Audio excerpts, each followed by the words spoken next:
Hello, I'm Grace, and I'd like to tell you about my challenging marriage. It all started 5 years ago. When I met Thomas, it set the stage for a journey I never anticipated. I was excelling in my career as a senior marketing manager at a prestigious tech company, a job that brought immense satisfaction and a handsome salary. I was the breadwinner of our household for a while, as Thomas faced intermittent unemployment. Thomas was pursuing his dream of becoming a writer, and I was his biggest cheerleader. He had a charm that could make anyone smile, and writing was his passion.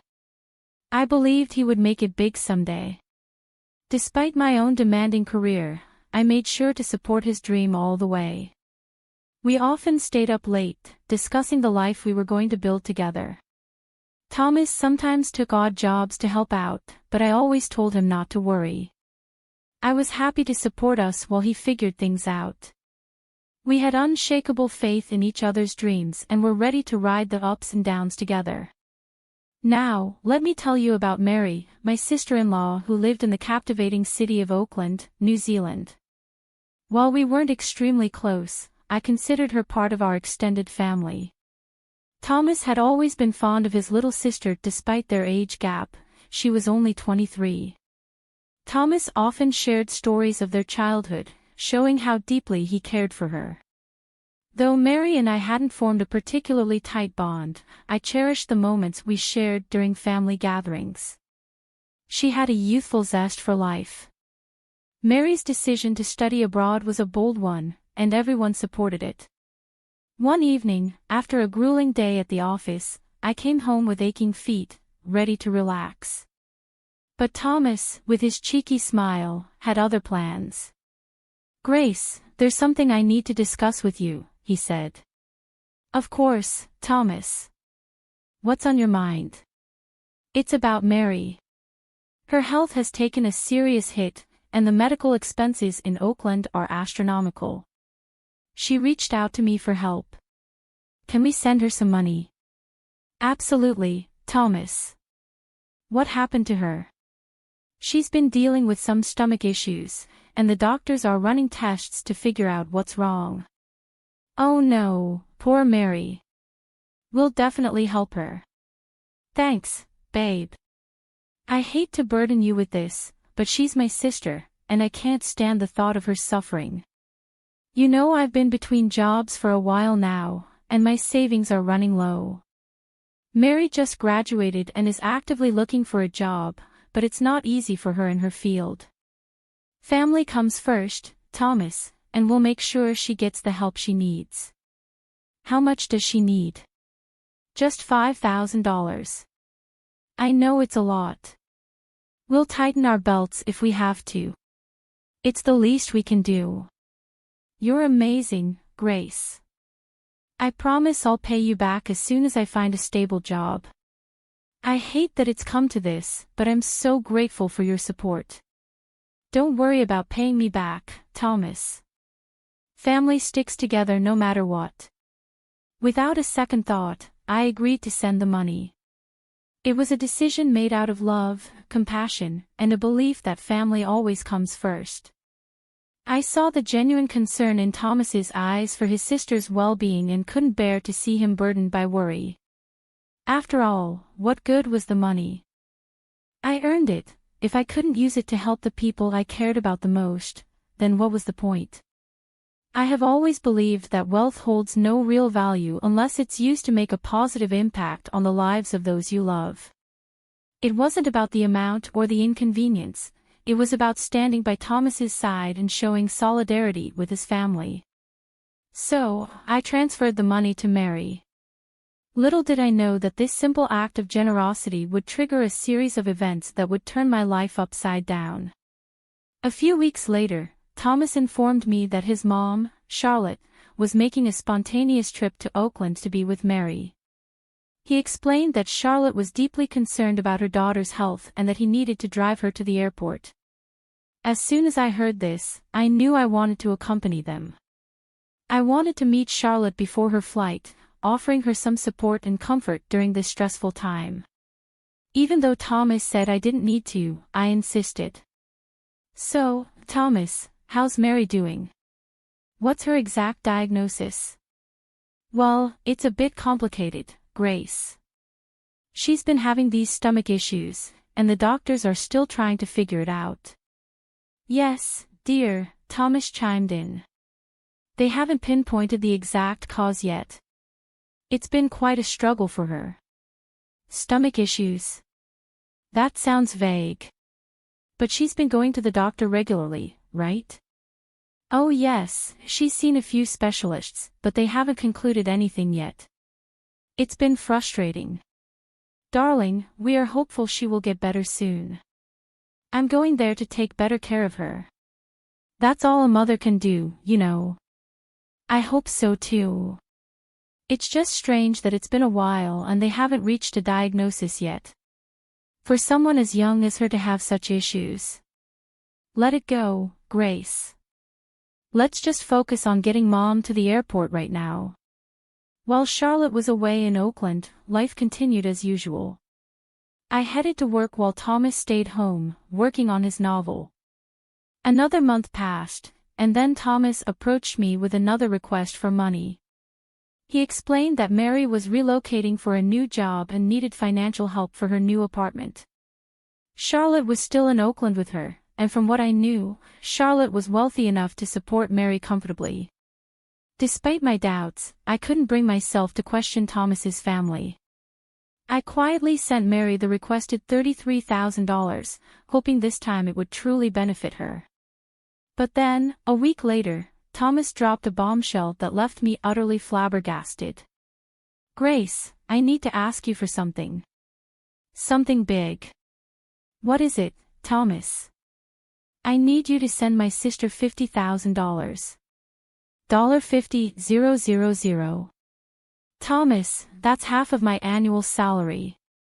Why on earth would Mary need that much money?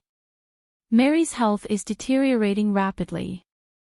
It's a serious stomach condition, and the doctor recommends surgery. She's in pain, and we can't wait any longer. I get that, Thomas, but why can't you just tell me exactly what's wrong with her? It's so frustrating not knowing. You're always so vague about it. And why couldn't Charlotte help with the $3,000 last time? First, it was for a diagnosis, then an apartment, and now a surgery. Charlotte has her own expenses, Grace. She's been helping Mary too, but this situation is just beyond what any of us expected. I understand, but it's just so hard to keep giving money without knowing where it's going. It's complicated, Grace. I wish I could explain it better, but it's a medical thing, and Mary's privacy matters too. I'm not asking for every detail, just something more than some stomach issue, Thomas. Grace, please, this is about her life. I can't believe you're questioning this. I'm not questioning Mary's health.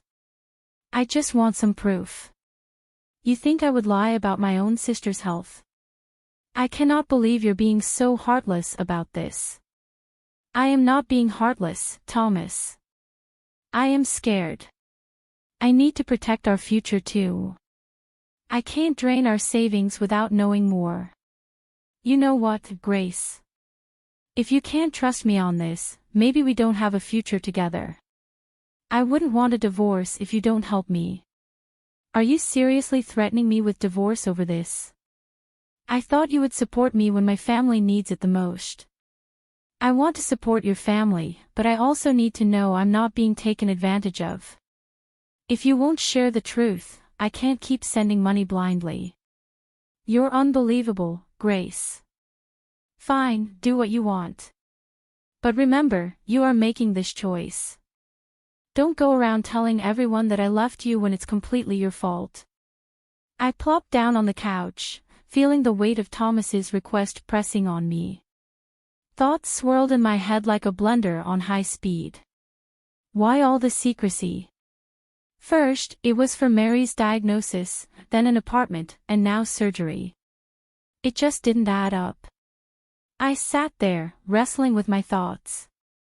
On one hand, there was my undying love for Thomas. I didn't want to see him hurt or upset, and family always came first for me.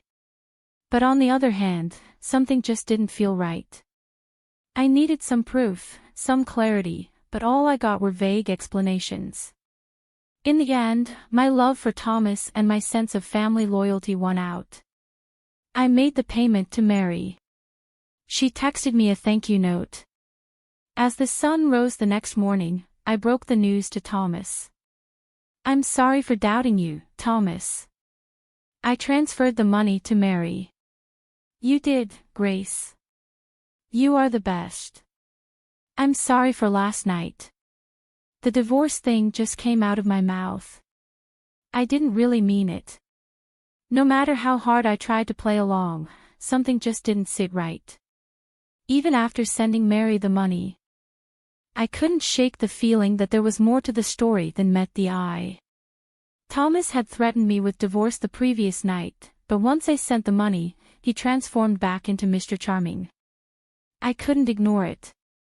Why all the secrecy about Mary's health? Why wasn't Charlotte stepping up to help her own daughter when she was struggling? I loved Thomas and his family, but these questions wouldn't leave me alone. In an attempt to clear my head, I decided to meet up with Amon, my best friend.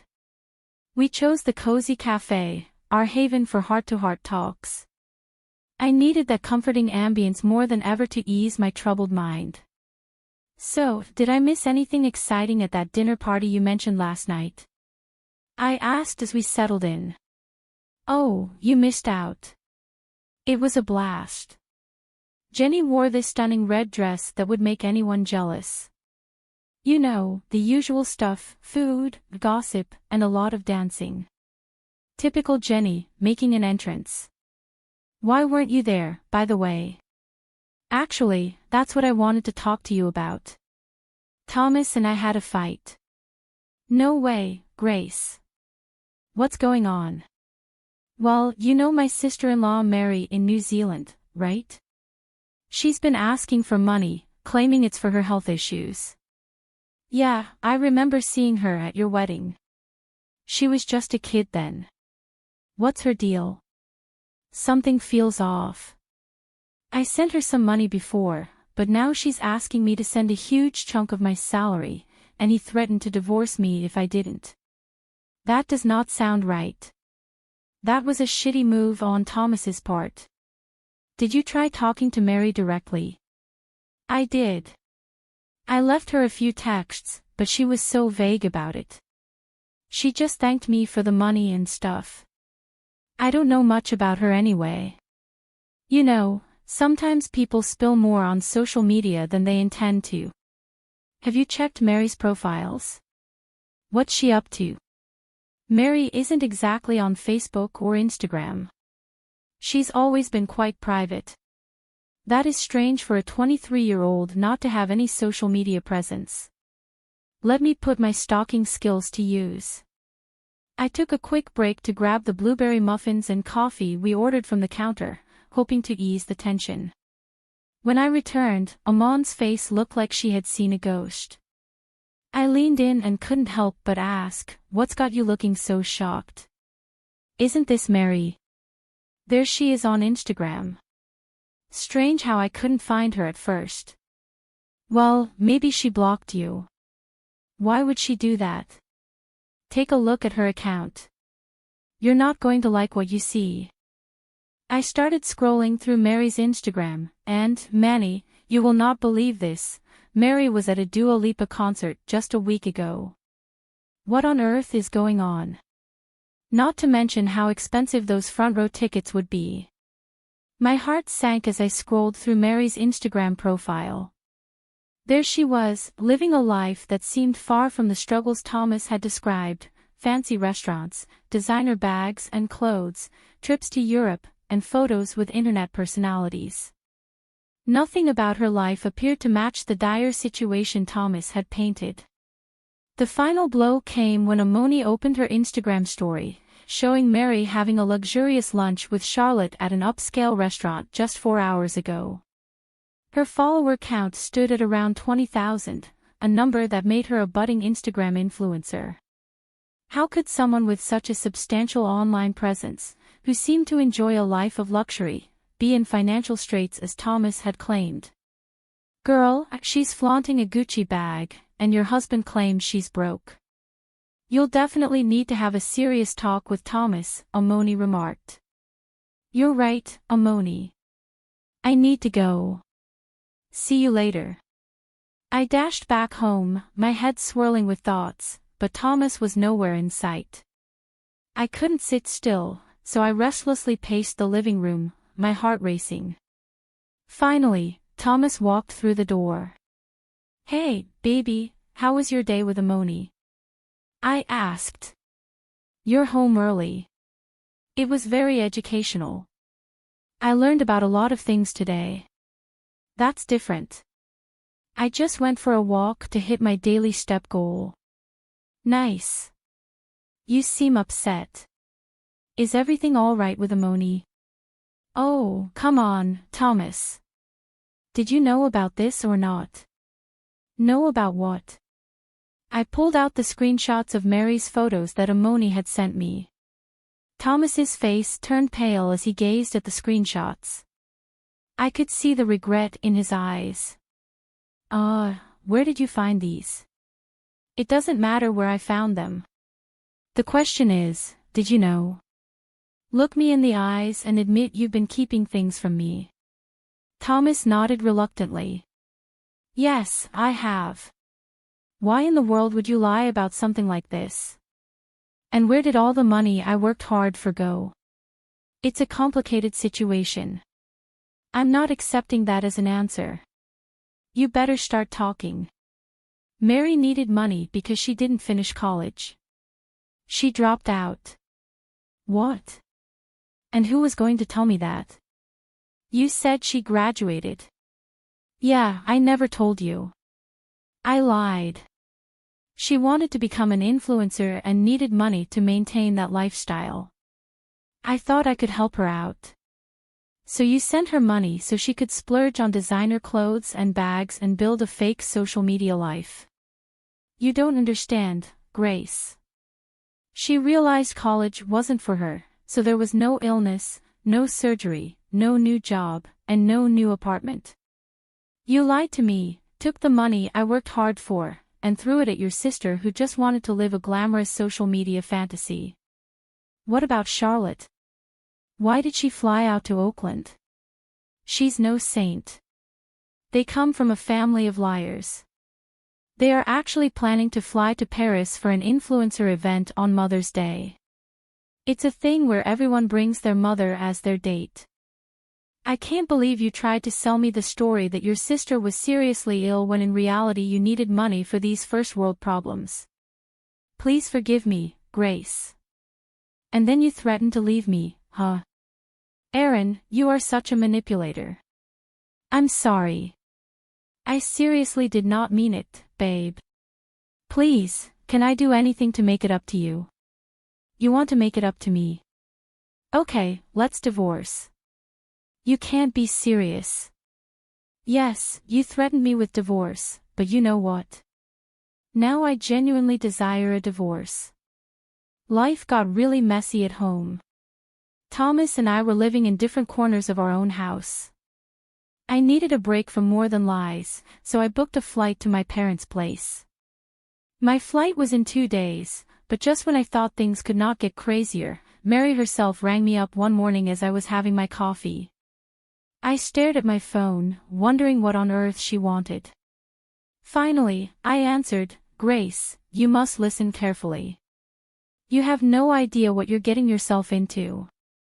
Mary, what are you talking about? If you think about divorcing Thomas, it won't end well for you. You'll regret it. I can't keep sending you money for your so-called needs. You don't understand the situation, Grace. I have plans, and they involve you staying married to Thomas. The moment she started talking, I had this brilliant idea. I activated the recording feature on my phone, making sure to capture every word she said. You have no choice, Grace. Be a supportive sister-in-law or face the consequences. Threats won't change my mind. You think you can just walk away, Grace? You have no idea who you're dealing with. If you dare to divorce my brother, I'll make sure your life becomes a living hell. I have ways and connections you can't even imagine.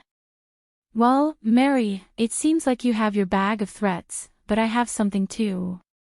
You see, I've been recording this entire conversation. You can't be serious. Oh, but I am.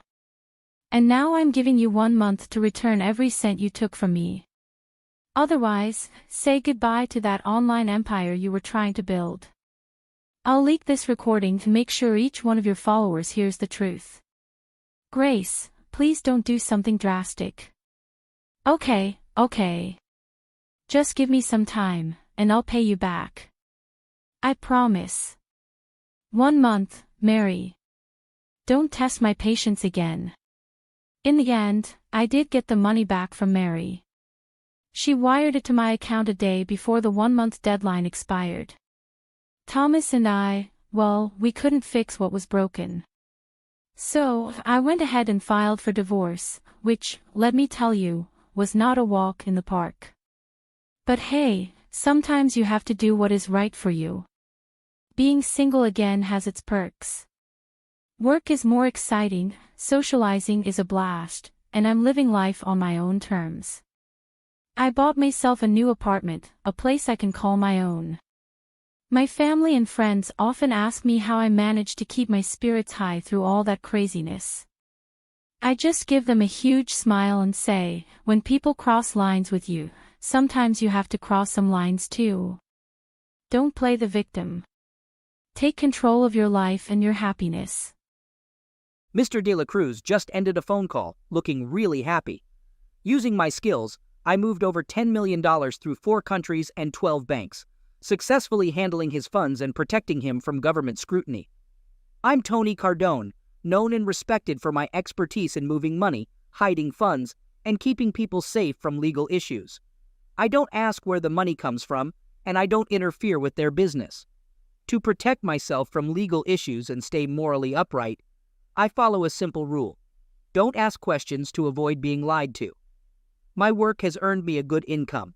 Using my strategies, I have 16 bank accounts in 8 countries, 10 crypto wallets, and a company that manages my house, cars, bills, and expenses. I receive a $50,000 annual salary from the company, which I use for unexpected expenses. The company makes a small profit yearly to stay legal and protect me from civil suits, lawsuits, or divorces by showing minimal net worth and income. Many clients appreciate my value and offer me things I can't accept as thanks for solving their money problems, such as women, medicaments, trips, protection, and more. Until now, I haven't taken anything from them. My current situation requires me to accept help with surveillance, protection, and some force-related aspects. Business friends were glad to assist and thanked me for my work. My wife, Jen, sees me as a financial advisor, not knowing my earnings, funds, or offshore accounts. She knows the company covers our mortgage, cars, and expenses. She hasn't asked because she doesn't need to work, drives a new luxury car yearly, and has an unlimited budget for shopping and entertainment. I thought Jen was happy and loved being with me. Throughout our 5-year marriage, we had satisfying and frequent closeness, making it feel like paradise. But apparently my paradise is about to face a Category 5 hurricane. Jen and I dated for 2 years, got married at 25, and have been married for 5 years. Jen just turned 30 with attractive features that make her a dream trophy wife. Blonde hair and amazing blue eyes can charm any man. Despite constant attention, she proudly displays her marital status. Before we married, I found out she dated a man named Josh Winters in college. She was madly in love with him, but he enlisted in the Marines, and their relationship eventually fizzled out. Now, I've learned that 8 years later, Josh Winters left the military and came back to our city. Jen couldn't move on from her feelings for him. When Josh finished his 2 tours, he naturally reached out to old friends, including my wife. Jen had always been enchanted by him, and after getting her cell phone number from a mutual friend, he texted and called, trying to reconnect like in the past. Jen started acting differently about 6 weeks ago, probably feeling guilty about her secret communication with Josh. She engaged in excessive attention and additional closeness activities with me, which was pleasant but unusual for Jen. Although she was always cheerful, it was evident from her actions that something had changed. I didn't wait and paid closer attention to Jen. During a weekend barbecue, a friend mentioned Josh, stating he was back in town. I inquired about when he returned, and it coincided with the changes I observed in Jen. The next day, I called a business friend, informed him of the situation, and mentioned I might need his help. He was excited to help me, considering the money I made for him and how I kept him out of trouble with the feds. I provided names and information, and he assured me they would contact me soon. Who knows what these guys do? However, they swiftly provided me with a 4-inch dossier on Josh Winters, containing almost his entire life history, from a copy of his birth certificate to college records, family tree, and military records. I knew more about this guy than his own mother. I also received a daily printout of his text messages, including over 15 messages per day, to my wife. I was told not to ask where they got this information. Initially, the messages were friendly, what you'd expect from an old friend. However, after the first week, they became close. I was relieved to see Jen halt his advances, but after another week of his persistence, he managed to overcome the barriers, and she began to flirt back. My anger grew because I knew Jen still had feelings for him, and I sensed trouble ahead. After 4 weeks of flirting and texting, he convinced Jen to meet him for lunch. Shockingly, he even had the audacity to ask her to wear something handsome for him because he missed her so much. To my horror, she agreed and even asked if she should forget her underwear. My anger reached a level I hadn't felt in a long time, just like old times. I sought advice from my business partners on how to deal with this situation. We agreed it would be best for me to meet them face to face during their lunch, with someone nearby for protection if needed. We knew exactly when and where they would meet, thanks to my friend's surveillance group assisting me with this problem. Entering the restaurant, I found them in a secluded area. Jen wore a revealing dress with a low cut and no bra, making me furious again. They sat together in a private booth with their backs to the restaurant, looking pretty cozy. I noticed a man following me, whom I assumed was one of my bodyguards. Approaching their table, my wife and her friend looked at me when I greeted them casually and slid into the booth across from them. The large man who had been watching me now sat 3 tables away, looking at Jen with a friendly smile. I inquired if my wife would introduce me to her friend, sensing the tension in the air as I locked eyes with Jen.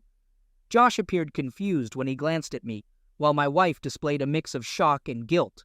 They continued sitting side by side, holding hands on the table. Once she realized the situation, she attempted to free her hand from Josh's grasp, but he held it tightly, giving me a knowing smirk that conveyed he wasn't backing down. My wife nervously introduced Josh as Josh Winters and gestured towards me, her husband, Tony. I'd never seen her so uneasy. Josh seemed amused, maintaining a silent confidence as if to communicate, "I've got your wife, and there's nothing you can do about it, buddy."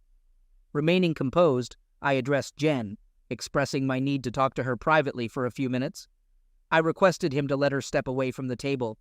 He reluctantly let go of her hand, allowing her to leave the booth. She stood up, clutching her purse to her chest, standing between Josh and me, appearing scared and worried. I took her hand and led her to the back of the restaurant towards the restrooms. Still nervous and feeling guilty about being caught with Josh, she walked quietly. Without saying a word, I pulled her into the empty men's room and started addressing the situation. I mentioned her lack of a bra and the revealing dress, expressing confusion and hurt about her apparent disrespect. She stood there, shedding tears without uttering a word. Then I raised the hem of her dress to verify the absence of underwear. Seeing my expression change from horror to rage, she observed as I held the dress above her waist and turned her to face the mirror, forcing her to confront her reflection. I pointed out the lack of underwear, expressing my dissatisfaction with her dressing when I'm not around. She screamed, pulling her dress down to cover herself. She insisted, "No, it's not what it looks like. I know it sounds bad, but I have a good explanation, and you will understand. I promise to explain." In a commanding and stern tone, unlike anything she had heard from me before, I spoke slowly, emphasizing every word. I communicated the need for a discussion and laid out the terms, making it clear that if she wanted any hope of remaining married, she needed to comply with my directives. Otherwise, our marriage would end immediately. You're going to grab your purse, walk out looking straight ahead without acknowledging your boyfriend. Go straight to your car, drive home, put on the coffee pot, and wait for me to come back. I'll be no more than 10 minutes late. Don't text or call your boyfriend or anyone until we talk. I'll talk to your boyfriend and explain why you had to leave." I noticed she avoided eye contact, probably feeling guilty about getting caught. "And one more thing. When you arrive home, don't change your clothes. Stay in this dress. Wait for me in the same way. If you don't follow my request, don't bother coming home tonight. I'll call you later and explain how things will develop from now on." Oh my God, what have I done? When Josh approached me, I was relieved to find out he was safe and no longer in the military, as I always worried about his well-being. Josh was my first love, and it took me a long time to get over him. Even though we went our separate ways after he left me years ago, and there was no longer any love between us, thoughts of him lingered. I am certain I love Tony, my life partner since we met. I would never want to lose him or cause him pain. That's why this situation is so challenging. Darn it. Josh started flirting and saying things he knew would provoke me. He had a way of making me feel like a schoolgirl and doing things against my will. I despised that I couldn't resist. I tried to push him away, but his persistent flirting and suggestive messages wore me down until I eventually agreed to meet him for lunch. Talking to him made me feel guilty and mean.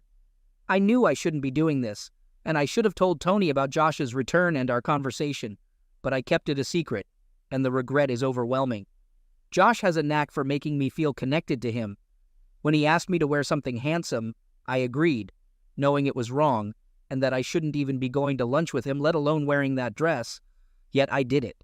What made me suggest going without underwear? Am I truly that shallow and foolish? Yes. When we dated, he always insisted I go without them. When he invited me to lunch, old memories flooded back, and it felt normal. I almost declined due to guilt, but a text from Josh saying he couldn't wait changed my course. It was tough not telling Tony, but I thought one dinner for old times' sake wouldn't be a big deal. Just a couple of hours. Just like old times. Just like he said. Josh knew how to persuade me even when I resisted. To be honest, when I saw him in the restaurant, I felt a certain desire. Our chemistry was special, and now he looked even prettier than I remembered.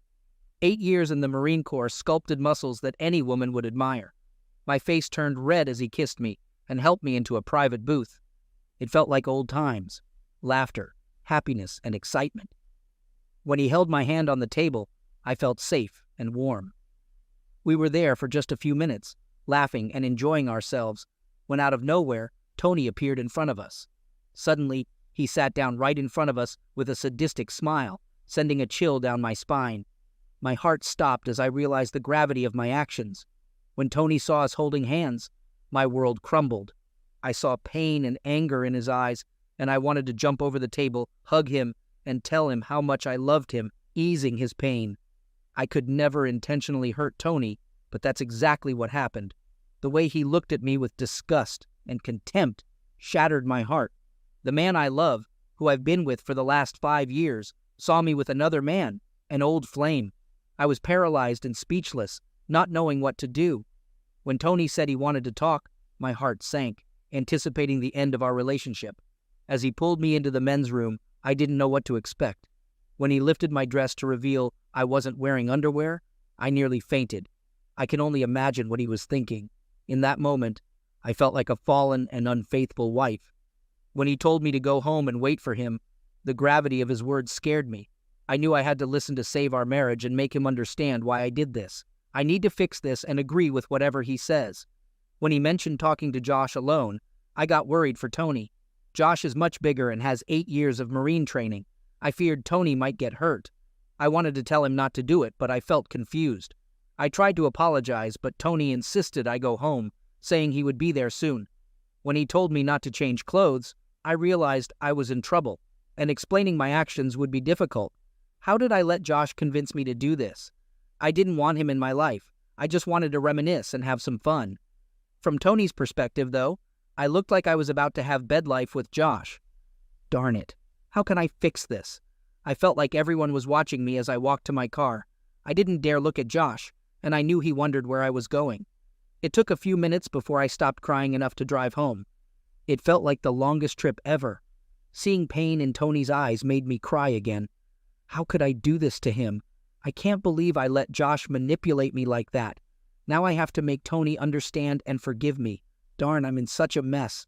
All because of Josh and my stupidity. When I got home, I made coffee and wondered about their conversation. How long before Tony comes home? Will he be angry? Can I salvage our marriage? I need to. I don't want to live without Tony, and he must know he's the only one I love. I went back to the table and talked to Josh. Well, it seems Jen won't be returning, and I just wanted to talk to you. You must know she still has feelings for you and is easily manipulated, as you've seen today and over the past few weeks. But understand, she's married to me and I won't share her. I'm not possessive or reckless. Today, I decided to give Jen a choice. Either stay in our marriage or leave me for him, but not both. She would decide without his influence. I expressed that if she chose him, so be it. However, if she wanted to stay, she would have to cut contact with him. I made it clear that if he didn't hear from her today, he shouldn't call or text again. I emphasized that she was a grown woman making her own decisions and didn't belong to him. He confidently asserted that she would be with him again, claiming she couldn't resist their past with the same smirk. In response, I addressed Josh, expressing hope that he would be reasonable. I acknowledged his attractiveness and size, suggesting there were plenty of single women interested in him. I questioned why individuals like him couldn't leave married women alone. I proceeded to reveal my knowledge about him and his life, mentioning details such as his parents' names, the love for their dogs, the duration since he last saw his sister in Austin, and his best friend Billy's girlfriend being pregnant with a boy. I pointed out his persistence in text messages to Jen and warned him that my work friends, who owed me a lot, were ruthless. I challenged him, stating that tonight would determine who the better man was. I mentioned my willingness to be objective and respect her choice, even if she picked him. I asserted that I wouldn't live with a woman who desired another man and wouldn't share her. Although it would be painful, I preferred to let her go and move on. In the event that she chose to remain faithful, I outlined that there would be changes. Both of them had damaged my trust, and it needed to be rebuilt. I informed him that if she stayed with me, he would have no more contact, no texts, emails, calls, or reaching out to friends. He would vanish from her life. If you happen to see her in a restaurant, turn and walk away. At a party or club, leave if you spot her. Don't try anything behind my back or contact her, as the pain you'll feel will be beyond anything you've experienced. Your loved ones will pay for your stupidity. Do you understand what I said? Do you grasp how serious I am? Josh sat there, stunned, not knowing what to think. How do you know so much about my family and my life? Like I said, I have friends who owe me favors, and they're not people you want to get involved with. I might seem meek, but there's more to me than meets the eye. Are you really going to offer her a chance to leave you for me? I keep my word. Yes. If she were any other woman who disrespected me like today, I'd have kicked her out. But I love her, and I'll give her one chance. If you're right and she can't resist you, by midnight, she'll contact you. The other choice is to forget you, keep my vows, and remain her faithful husband. If she stays, you'll be dead to her. No more interference in our marriage. Josh expressed his belief that I should keep my word about letting them live in peace because, according to him, she would want to be with him. He claimed she had told him as much and emphasized how much she desired him, attempting to sound confident. His foolishness made me wonder if there was any truth to his words, a question that would be answered soon. As I left, the man in the shadows stood up, cast an angry look at Josh, and then departed. A minute after my departure, Josh received a message indicating that I had a bodyguard, challenging the assumption that I was an innocent, meek husband. While driving home, I pondered whether the woman I loved would ever be in my bed again. I questioned whether she would choose him and leave me or remain true to her vows. Upon entering the house, the atmosphere was quiet. She sat nervously at the kitchen table, tears in her eyes. Pouring myself coffee, I took a seat across from her. I addressed Jen, stating that I knew everything, including her texts, to Josh. I mentioned having friends in my business who owed me favors, individuals she would prefer not to meet. Despite her apologies, I conveyed that they were now meaningless. She had betrayed my love, and her actions that day had shown a level of disrespect for me as her husband that I had never anticipated. You know me, and I've made it clear that I won't tolerate living with a woman who doesn't respect me, our vows, and the sanctity of our marriage. In my world, cheating extends beyond the physical. Even the mere thought of being with another man is a betrayal. Actions such as engaging in conversations with Josh, wearing a provocative dress without a bra, suggesting not wearing underwear, all of these are considered lies. The act of sitting together and holding hands, especially in my eyes, constitutes treason. Collectively, these actions indicate that you gave your love to a man outside our marriage. Admittedly, there was no kissing, which is the sole reason we are still having this conversation. However, I want to make it clear that I will never share you, and I won't tolerate a cheating wife. I know you were close to Josh, and I understand you still have feelings for him. However, you're married to me, and I won't share you with him or anyone else. I haven't asked you to leave because I love you deeply and will do anything to keep us together. Before we continue, I have a question. Don't lie, I might already know. While sitting with him without underwear, did he touch you? Has anyone else in our marriage touched you there? No, I swear never, only you. Today, she was willing to let him. I questioned her, and she lowered her head, crying, apologizing for her actions. She expressed regret and asked for forgiveness. I acknowledged that, apart from a few handshakes and text messages, nothing had happened to end our marriage. However, I expressed disappointment and questioned her choice of dress, asking if she had planned to seduce him and get him into bed. She denied any intention of sleeping with him, explaining that she wanted to look handsome for him and relive old feelings. Despite understanding her past feelings for Josh, I emphasized that I would never share her with another man and presented her with a choice. I laid out the options. She could choose between Josh and our marriage. If she wanted to be with him, I would let her go, ensuring a fair divorce and safety for both. On the other hand, she could stay in our marriage, remain faithful, and honor our vows. I made it clear that if she chose Josh, she would need to leave the house by the weekend, and I would initiate divorce proceedings. If she chose to stay married, she would have to cut all ties with Josh. I emphasized the gravity of her decision and left her with the ultimatum, stating that she had a get-out-of-jail card, but needed to choose wisely. I then left the kitchen, instructing her to sit and think about it. I conveyed that if she chose Josh, I would ask her to leave the house with her belongings by the weekend, initiating divorce proceedings immediately. I made it clear that if she wanted to stay married, she could not be involved with Josh again, emphasizing that he would be dead to her. I reiterated the same demands I had communicated to Josh, ensuring that there should be no possibility of them being in the same place at the same time. She agreed without hesitation. Before leaving the kitchen, I emphasized the gravity of her choice, presenting it as a once-in-a-lifetime opportunity. I instructed her to choose between her ex-lover and her loving husband, stating that I needed an answer when I returned from the shower. As I left the kitchen, she spontaneously declared, "Of course I choose you, honey. I love you and don't want anyone else." Despite hearing her words, I insisted that she sit and think about it carefully. If we were to stay married, she would need to rebuild the trust we once had and help me overcome the pain and anger she had caused. I stressed the difficulty of this task and urged her to give me her answer after I returned from the shower. Considering her actions and feelings for Josh, I emphasized that this decision was too significant for her to make without deep inner reflection.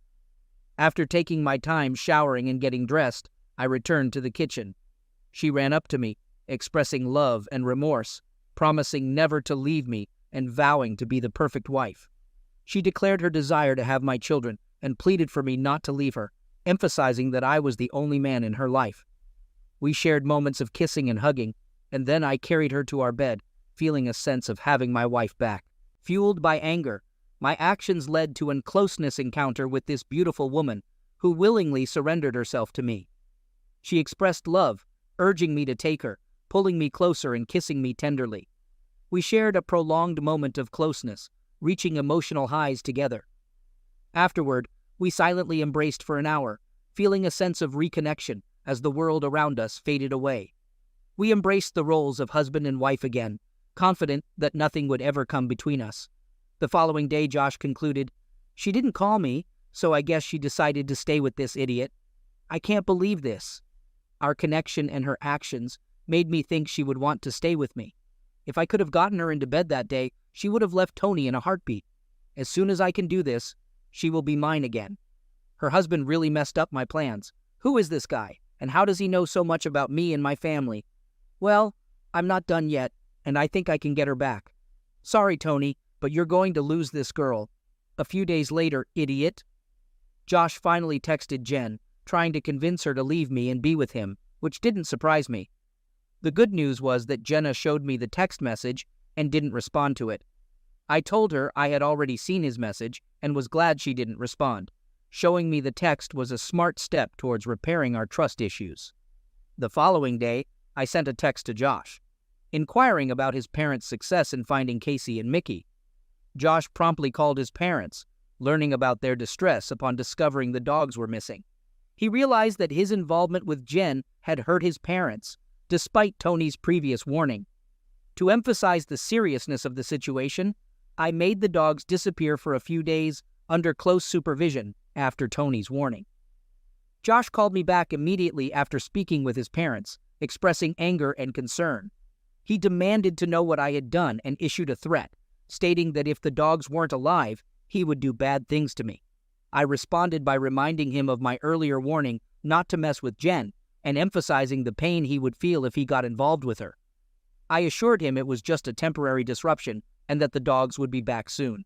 However, I made it clear that this was his final warning and insisted that he never contact Jen again. Josh acknowledged the warning, but stressed that the dogs better come back in good shape since he had ignored my earlier instructions. I declared my intention to take whatever actions I deemed necessary, and Josh would have to face the consequences. In response to his threat, I informed him that the return of the dogs was uncertain, as his tone did not inspire mercy. I contemplated whether they would come back at all, emphasizing his disrespectful tone. I suggested that perhaps his parents should know the reason their puppies had gone missing, teasing the idea of calling them.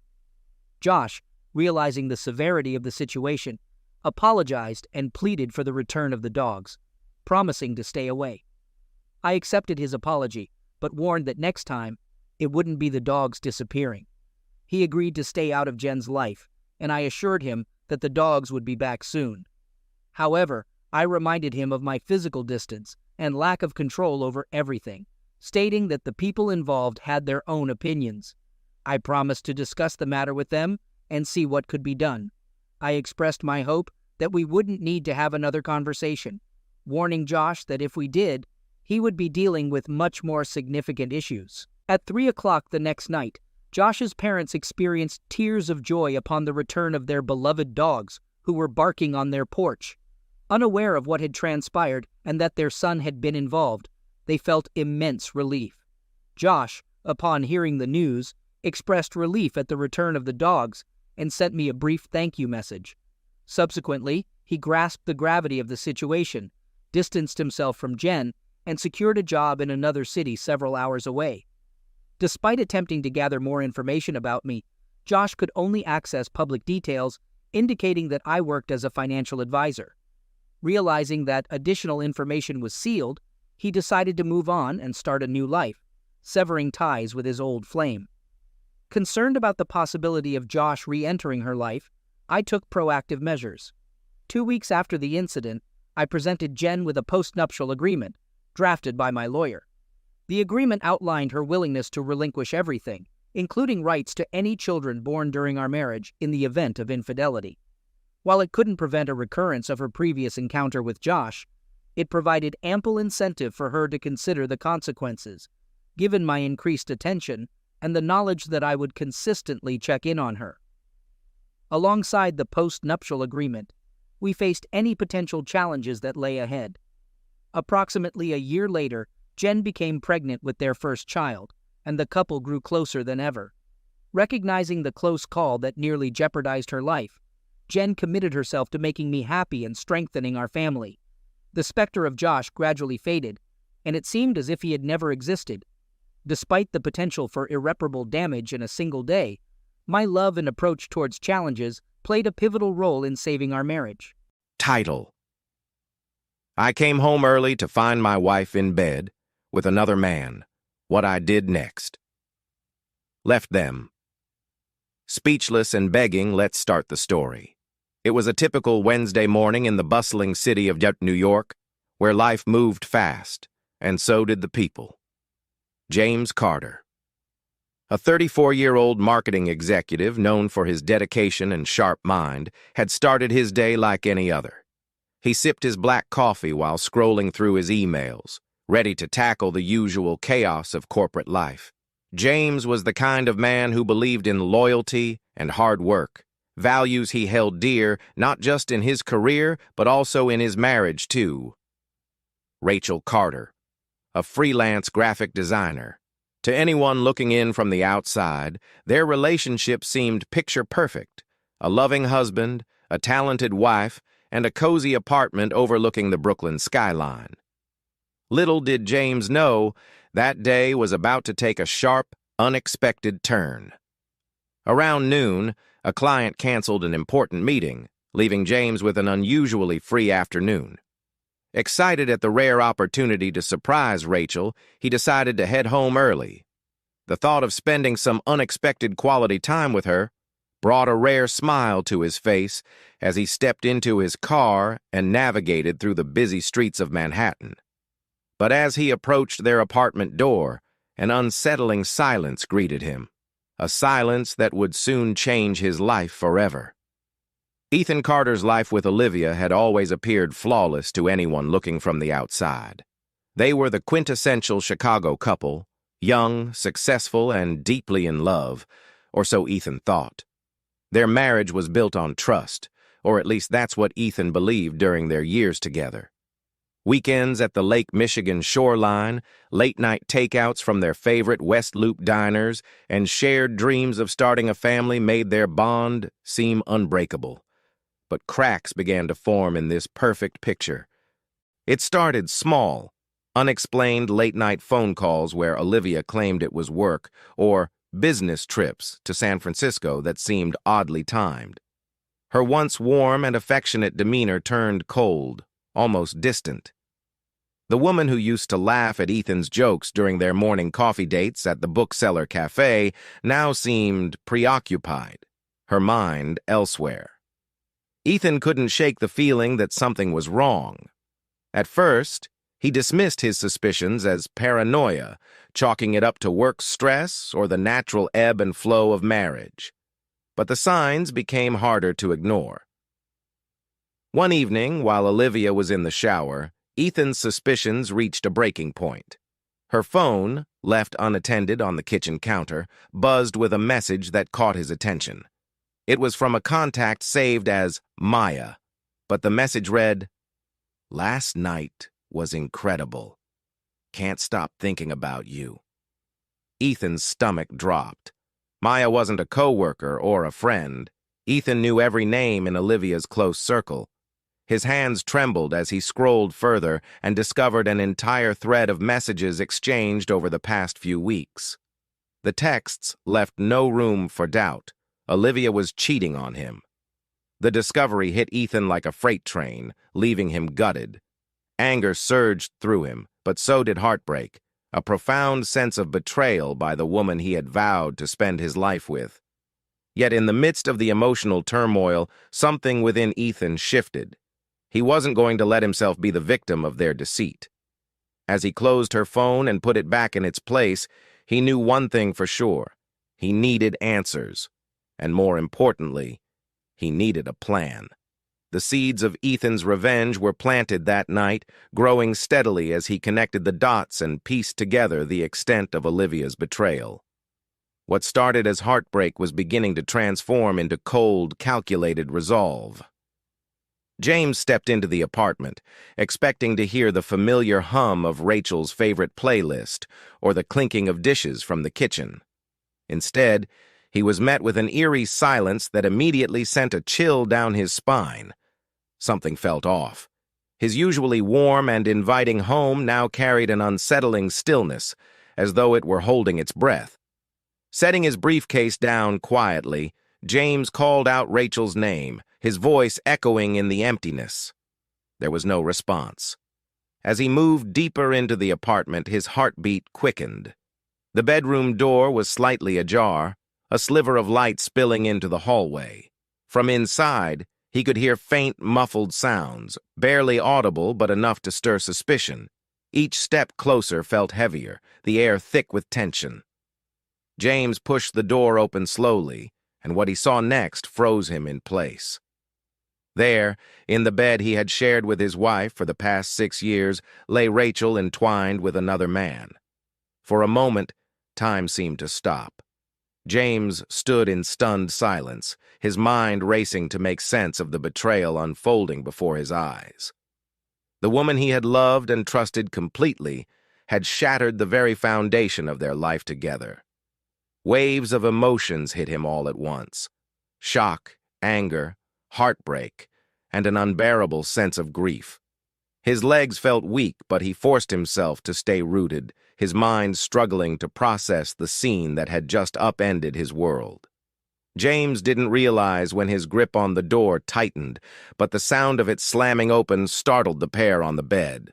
Rachel gasped, scrambling to cover herself with the sheets, while the man beside her sat frozen, his face a mixture of panic and dread. The room, which had once been James's sanctuary, was now a battlefield, and his presence alone had turned it into a scene of utter chaos. James's voice broke the tense silence, low and trembling with raw emotion. "Is this what my love and trust mean to you, Rachel?"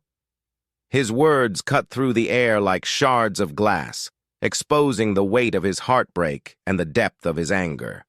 Rachel stuttered, "James, this isn't what it looks like." But her trembling voice only added to her guilt. The man, clearly younger and visibly terrified, attempted to speak, but James silenced him with a piercing glare. "You don't get to explain," James spat, his voice now sharp and unrelenting. "In our bed? In my home? Do you even understand what you've destroyed?"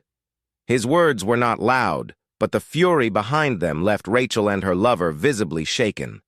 For a moment, the room was charged with emotions: James's heartbreak and betrayal against Rachel's panic-stricken guilt and her partner's sheer cowardice. Both of them sat speechless, their shame palpable in the room. James's composure, though trembling under the weight of his emotions, was more terrifying than any outburst could have been. The confrontation was brief but devastating, leaving Rachel and her lover drowning in their own regret as James stepped back, his next move unpredictable but undoubtedly decisive. The tension in the room was suffocating. James stood there, his heart pounding in his chest, staring at the two people who had shattered his trust. But instead of giving in to rage or engaging in a dramatic outburst, he did something neither Rachel nor her lover expected. He took a deep breath and stepped back. The quiet resolve in his demeanor was far more unsettling than any display of anger could have been. James's voice, steady but laced with disappointment, broke the silence. "I won't stoop to your level, Rachel. You've already destroyed enough today." His words carried a calm authority that left them stunned, unsure of what he might do next. For a moment he looked around the bedroom, taking in every painful detail: the bed they'd once shared, now tainted, the man who didn't even have the courage to meet his eyes, and Rachel, desperately clinging to the sheets, as though they could shield her from her own guilt. Then, James delivered the words that would haunt them both. "This house is no longer yours to feel safe in. You can have your moment, but this life, this trust, it's gone." Without raising his voice or resorting to insults, he turned and walked out of the room, his every step filled with dignity and purpose. His unexpected calmness left Rachel and her lover reeling, their panic and regret amplified by his composure. This move wasn't just about leaving the room. It was about reclaiming his power. James's decision to walk away, rather than engaging in chaos, showed a level of strength and self-control that neither of them had anticipated. It wasn't the reaction they were prepared for, and it left them speechless, grappling with the weight of their actions and the depth of the betrayal. As James stepped out of the apartment, the cold air of the Brooklyn streets hit him like a wave of clarity. The weight of betrayal lingered heavily on his chest, but he kept walking, refusing to let his emotions control him. He found himself on a park bench near the river, staring at the water as he processed everything.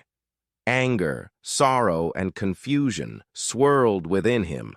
But amidst it all, there was a quiet resolve to not let this moment define him. Instead of retreating into despair, James reached out to his closest friend, Michael, sharing the heartbreaking truth.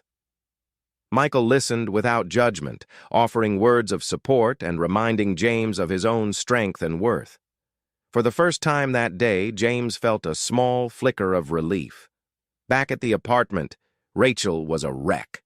The reality of her actions crashed down on her like a tidal wave.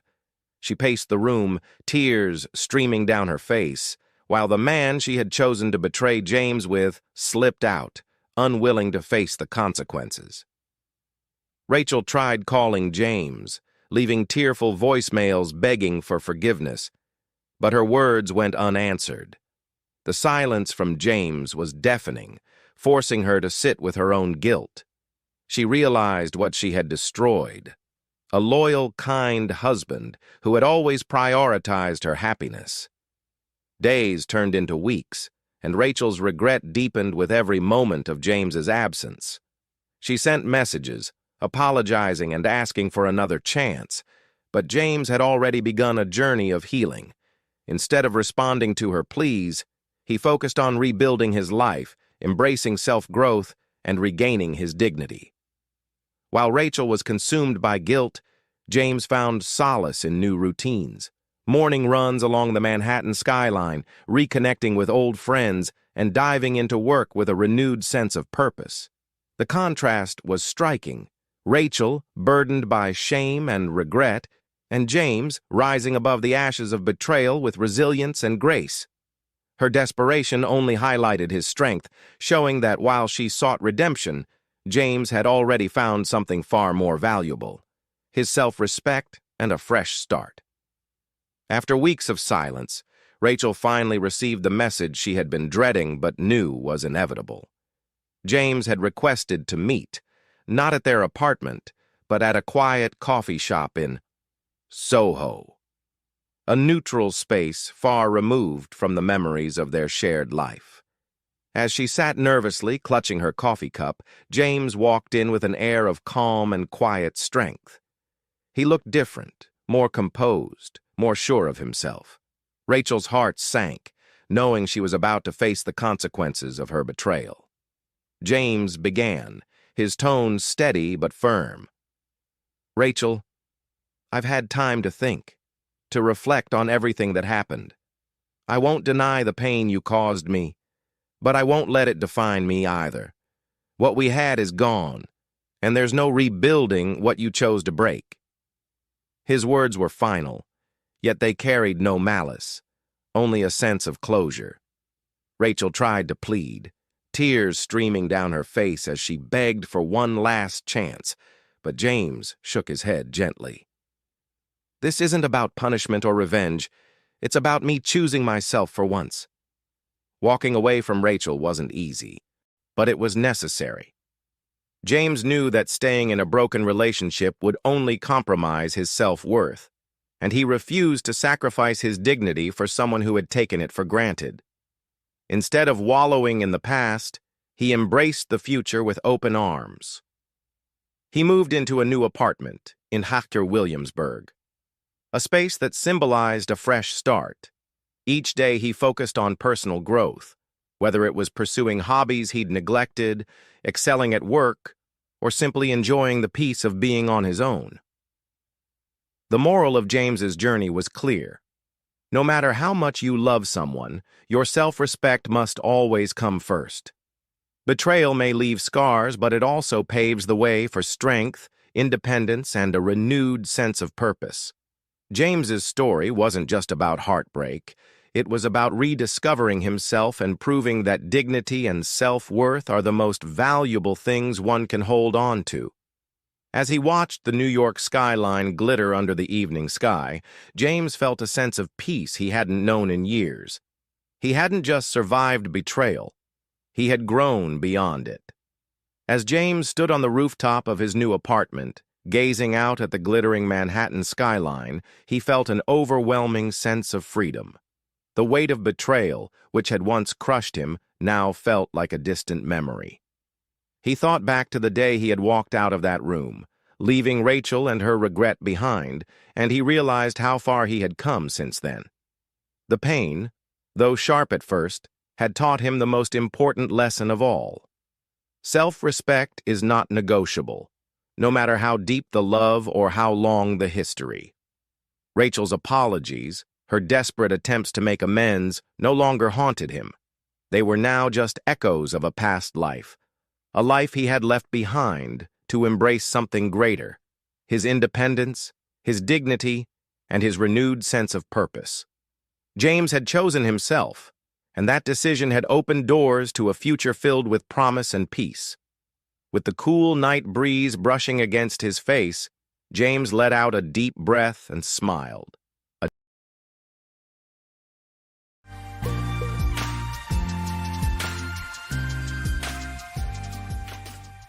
Sharon was not pleased. Actually, she was furious. Furious with me, her husband, Frank Miller. How did I discern her ire? It's straightforward. While driving us home from a gathering hosted by acquaintances of hers, Anne and Hank Vander Link, she sat clenched in her seat, as distant from me as possible, wearing a scowl that could curdle milk. Why was she so upset with me? Well, truth be told, I reckon she had every right, given that I single-handedly spoiled her evening. Quite the blunder, huh? I ought to feel ashamed for embarrassing my wife, the mother of my 3 kids. Shame on me. Shame on me. So how did I manage to embarrass her and ruin the night? I grabbed the wrong key. You see, there's a peculiar twist to the parties hosted by the Wonderlings. A twist that my dear wife suddenly decided to embrace. Unfortunately for her, I had no interest in it.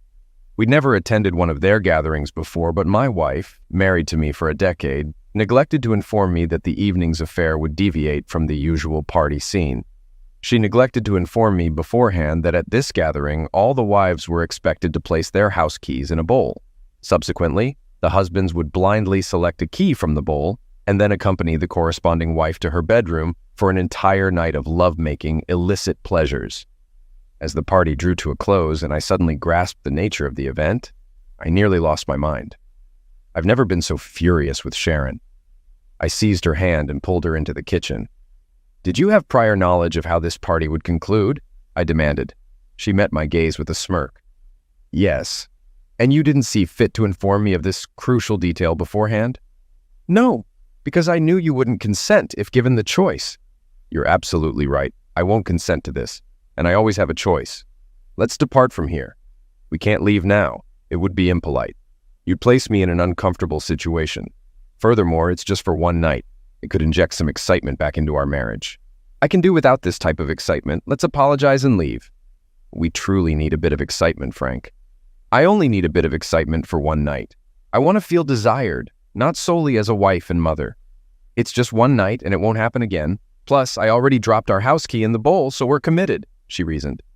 "It's not too late. Look at me," I retorted. Taking her hand, I practically dragged her back to the living room where everyone gathered around a bowl of keys, ready to pick their partner for the night. Sharon resisted, trying to break free from my grasp. Relinquishing my hold, I approached the bowl and declared, "I wasn't briefed on this aspect of the evening's festivities, and I won't share my wife with any of you." Digging through the bowl, I located the key to our house, distinguished by its red plastic cover. Extracting it, I addressed the astonished partygoers. "As I said, I wasn't informed of the party's rules beforehand. I don't condone infidelity, and my marriage vows are sacred." Though there were murmurs of discontent and a few scowling faces, I remained resolute. Turning to my wife, who was visibly furious, I issued an ultimatum. "Sharon, you have a choice, but you must decide now. Come with me and forget this madness, or stay and never return home. I'm leaving." All eyes shifted to my wife, her face now flushed with embarrassment. For a moment, she appeared defiant. "I apologize for my husband's behavior," she addressed the group. "I'd prefer to stay, but given the circumstances, it's best if I leave." Reluctantly and angrily, she followed me to the car. "You're insufferable and selfish," she lashed out as we left. "How could you embarrass me like that in front of everyone? We'll never be invited back." Embarrass you? What about how you embarrassed me by not telling me about your plan to sleep with another man tonight?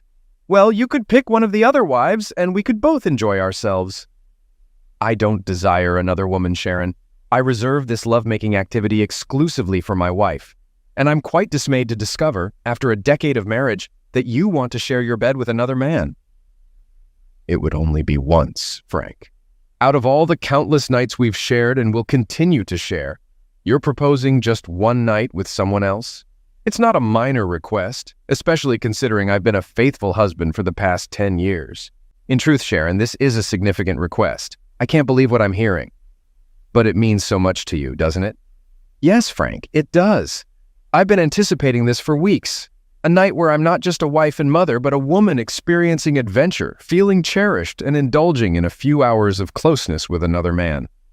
So it's your only opportunity to have coition with someone other than your husband? Yes, I suppose. I slammed on the brakes, executed a 180-degree turn in the middle of the street, and sped back toward the Van der Links' house, tires squealing. Sharon let out a squeal as I made an exclamation. What are you thinking, Frank? If sleeping with another man for one night is that important to you, then go ahead and do it, Sharon. I halted in front of their house, noticing all the other cars still parked there.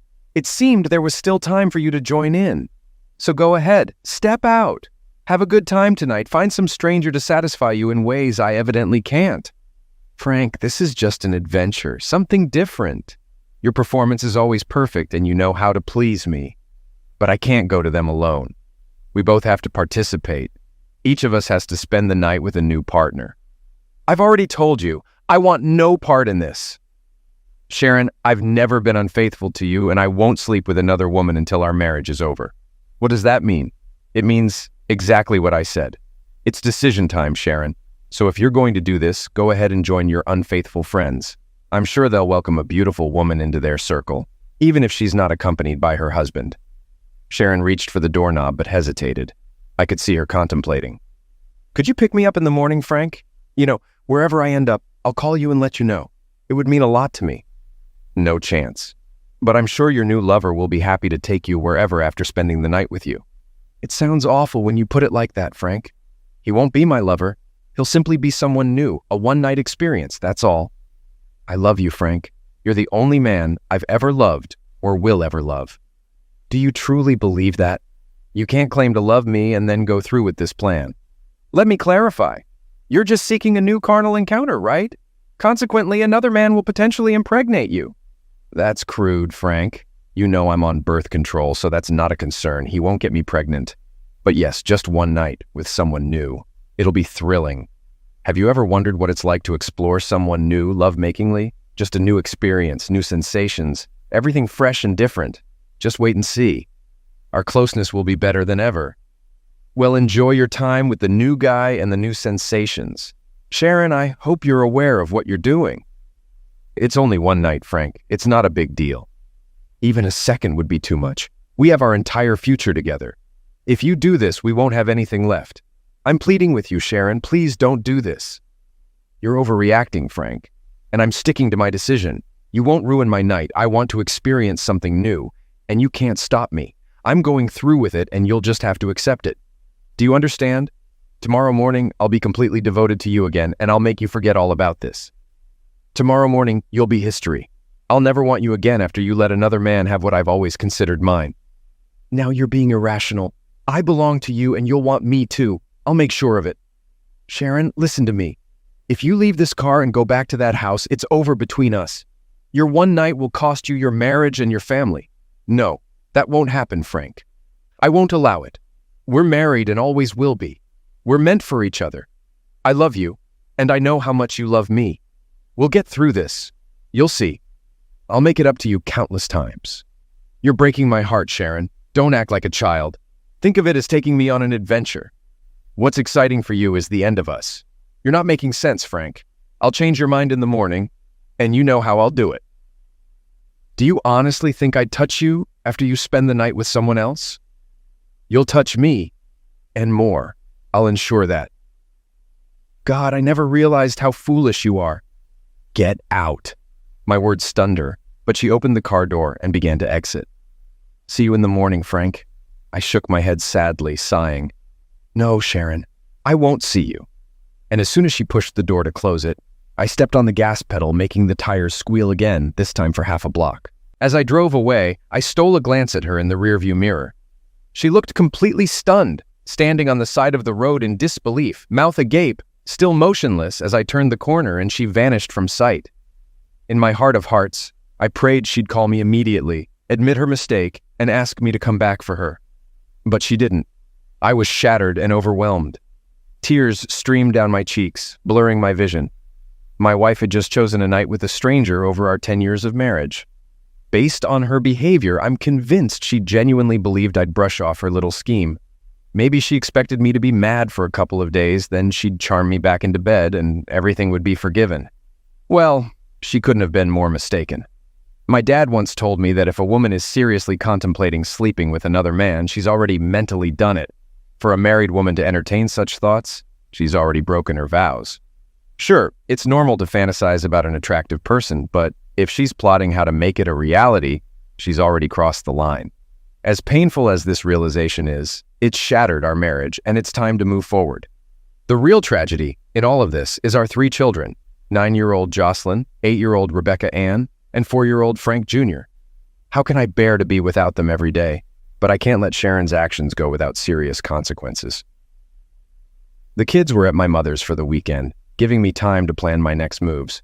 I drove around aimlessly for half an hour, still holding out hope that Sharon would call for a ride. But it became clear she'd made her decision. Finally, I settled on my initial plan and headed home. Upon pulling into the driveway, my cell phone rang and I hoped it was her, urging me to pick her up. However, the caller ID revealed it wasn't Sharon. Despite this, I answered the call. In the background, the sounds of music and laughter from the party resonated, and a man spoke. "Frank, buddy, it's Rick Wilson from the party you left. Your wife gave me your number, hoping I could talk some sense into you. She's eager for tonight's events. That's all she's saying. You're one lucky guy. Every guy here hopes to get her key. She's insisting someone will have an unforgettable night, and she wants you to be a part of it. It's getting heated here. Everyone's eager to see who they'll be spending the night with.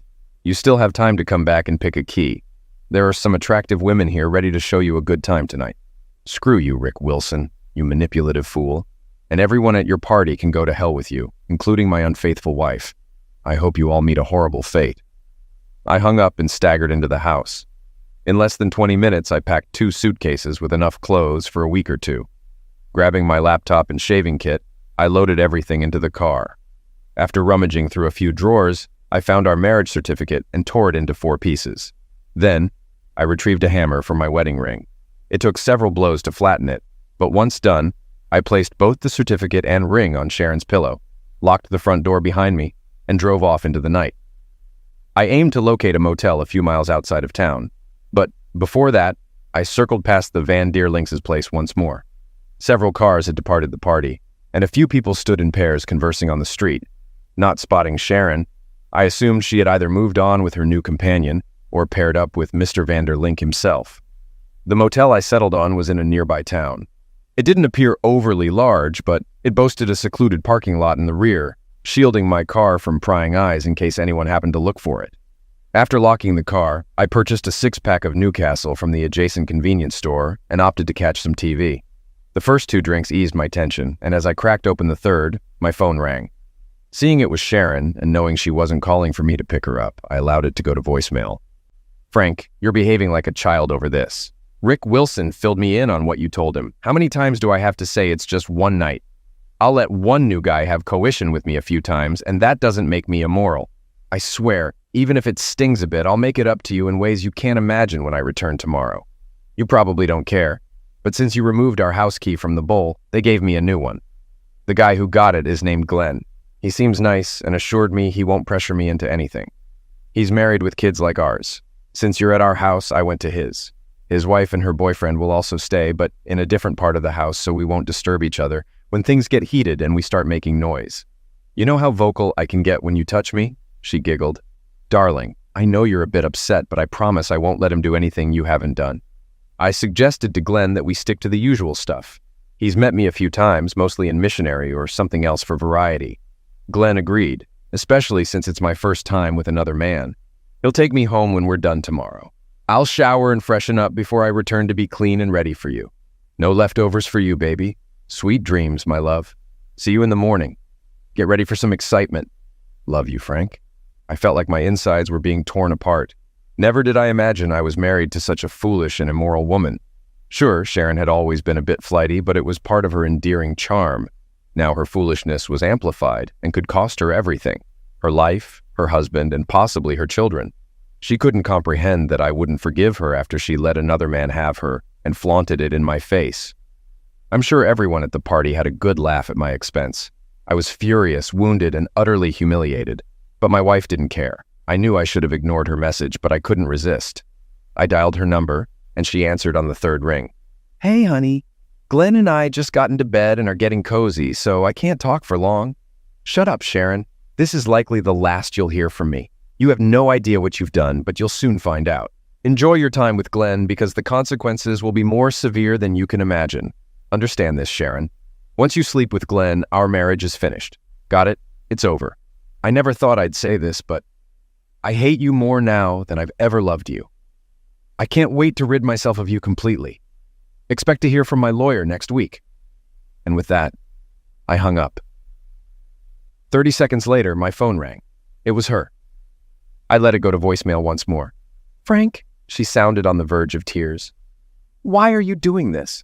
How can you say such things to me? I'm your wife. Can't you just let me have this one night? Glenn and I are just beginning, and now you're ruining everything for me. I don't know if I can fully enjoy being with him the way I want. We're not getting divorced. I'll be home in the morning, and we can sort things out. I would come home now, but I promised Glenn I'd be with him tonight. Please understand, I have to do this. He got my key, and I promised him he could sleep with me.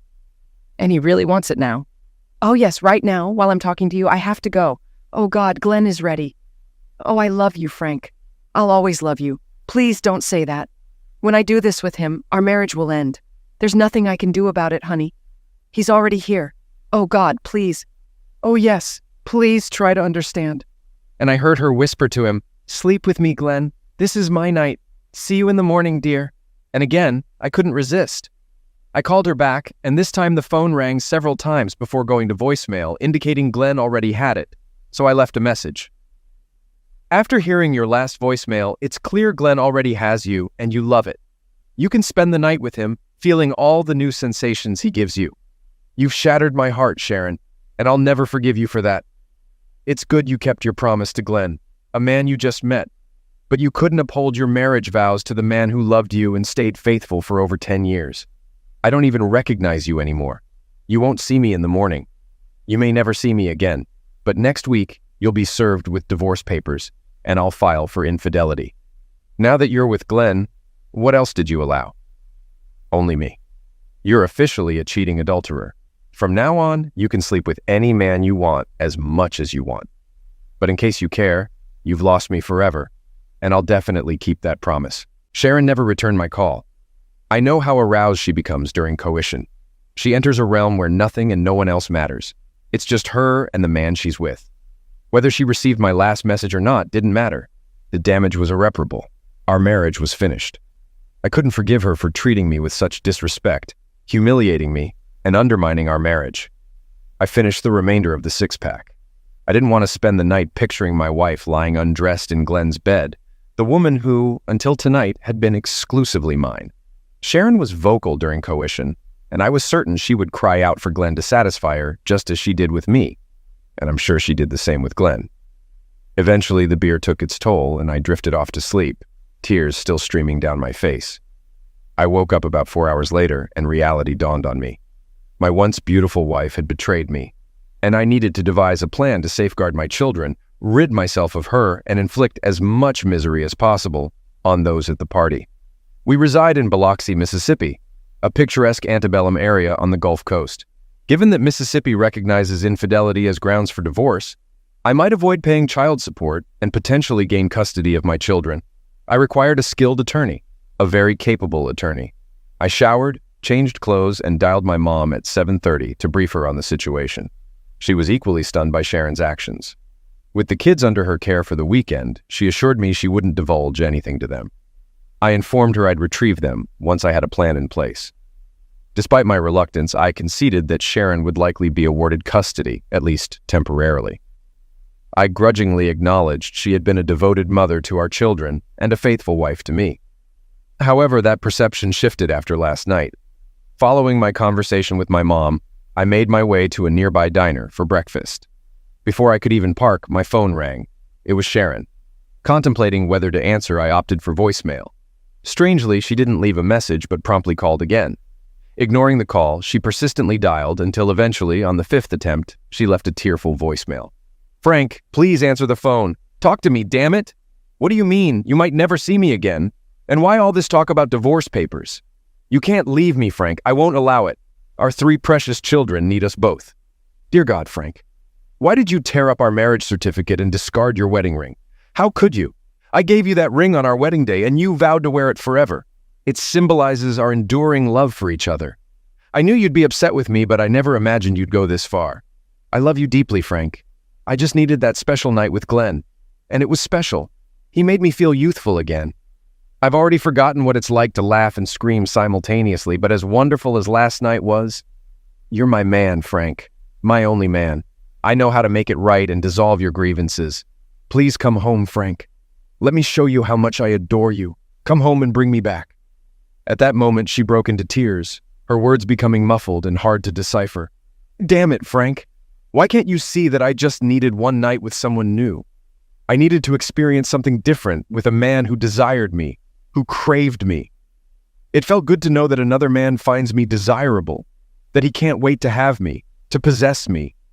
You don't understand how affirming it is for a woman my age to see a man excited about her and to know she's the reason he desires her. Oh, please, Frank, you have to realize it was only about coition, nothing more. He simply had coition with me. Please, Frank, let's talk. I love you. You and our kids mean everything to me. Her voice wavered as she spoke. It was just coition, Frank. Oh, God. He only had coition with me a few times.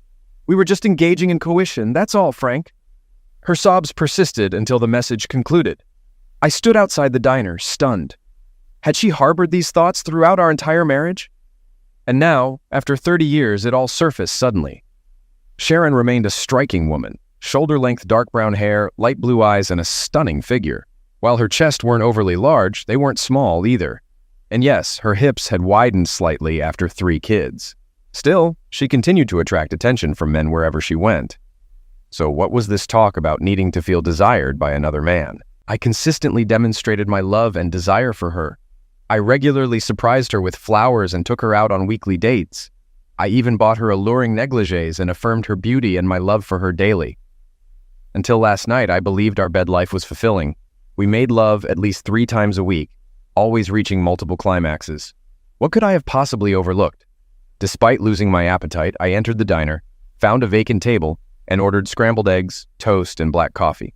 Although I barely touched my meal, I consumed at least 6 cups of coffee. I had never felt so adrift, so hollow, so utterly defeated. I'd heard people wish for pass away, and now I understood why. The only thing keeping me from succumbing to despair was the thought of my children. I had to endure for their sake, to navigate the turmoil Sharon had unleashed and carve out a future for them. This realization fueled my resolve. I would persevere. I just needed to devise a plan. Sharon called my phone incessantly that day, but I consistently sent her calls to voicemail. She pleaded for understanding, but never once apologized for her actions.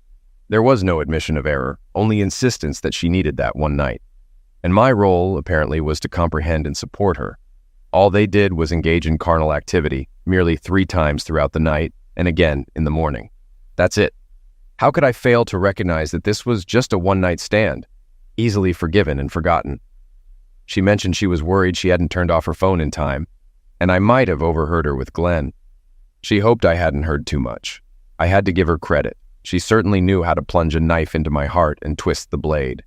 I couldn't fathom her level of foolishness.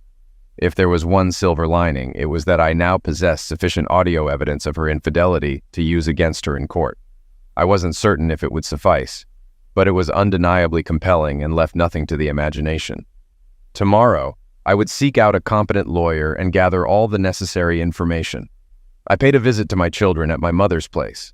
She mentioned that Sharon had already called to check on the kids and inquire about my whereabouts. Mom informed her that I was devastated by her actions and had no desire to see or speak to her.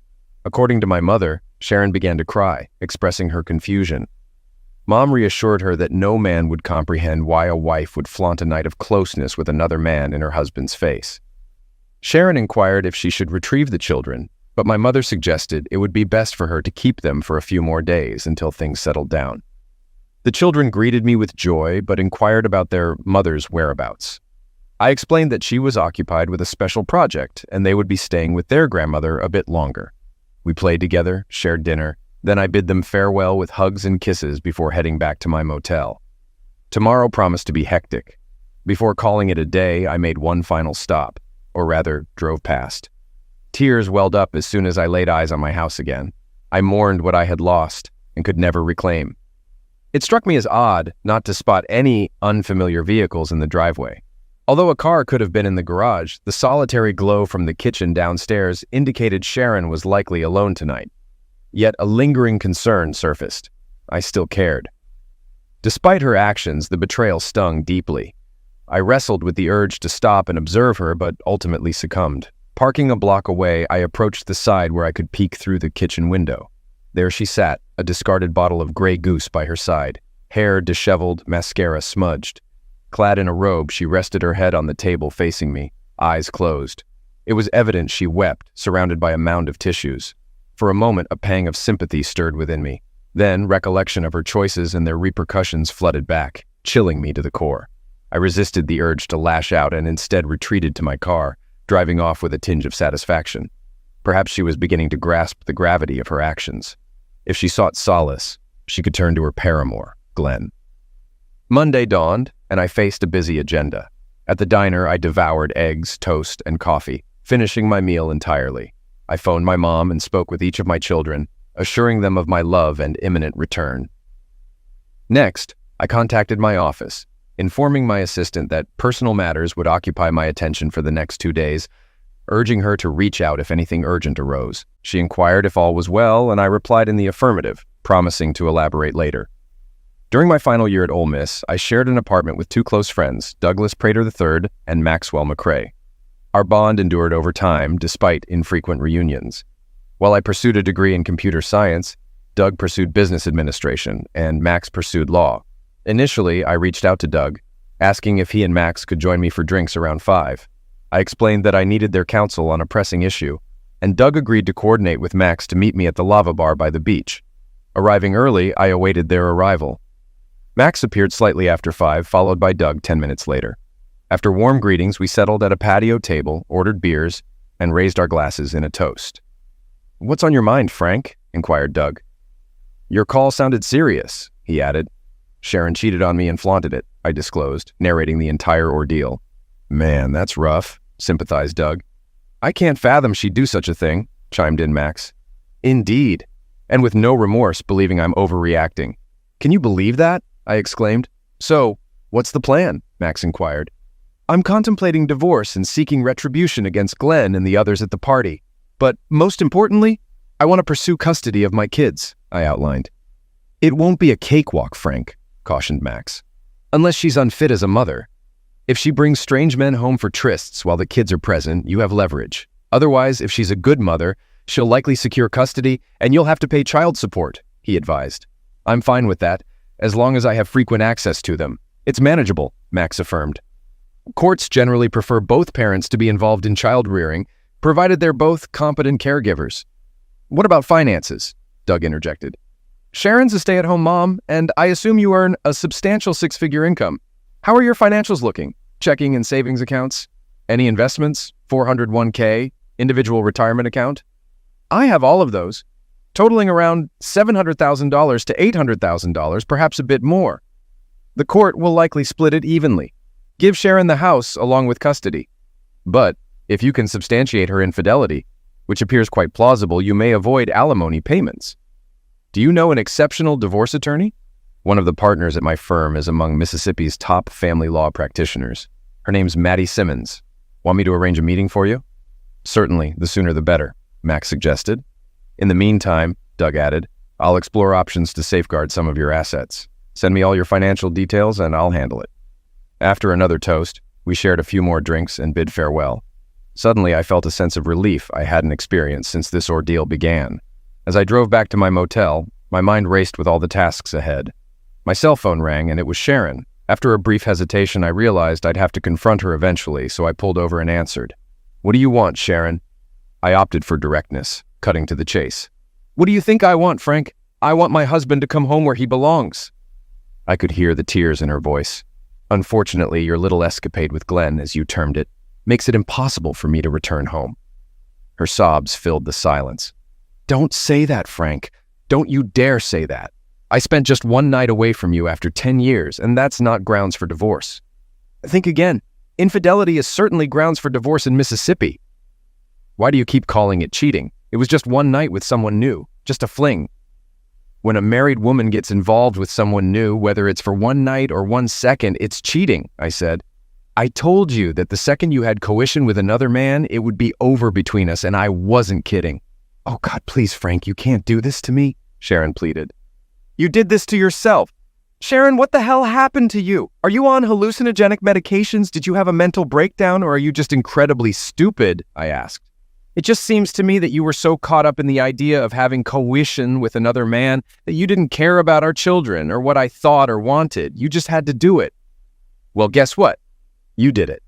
And now you're paying the consequences," I continued. "I thought we were really happy. Nice house, 3 great kids. Our bed life was great. And then you ruined it all by sleeping with some stranger and rubbing it in my face," I lamented. "We've always been happy, Frank. And we are happy now.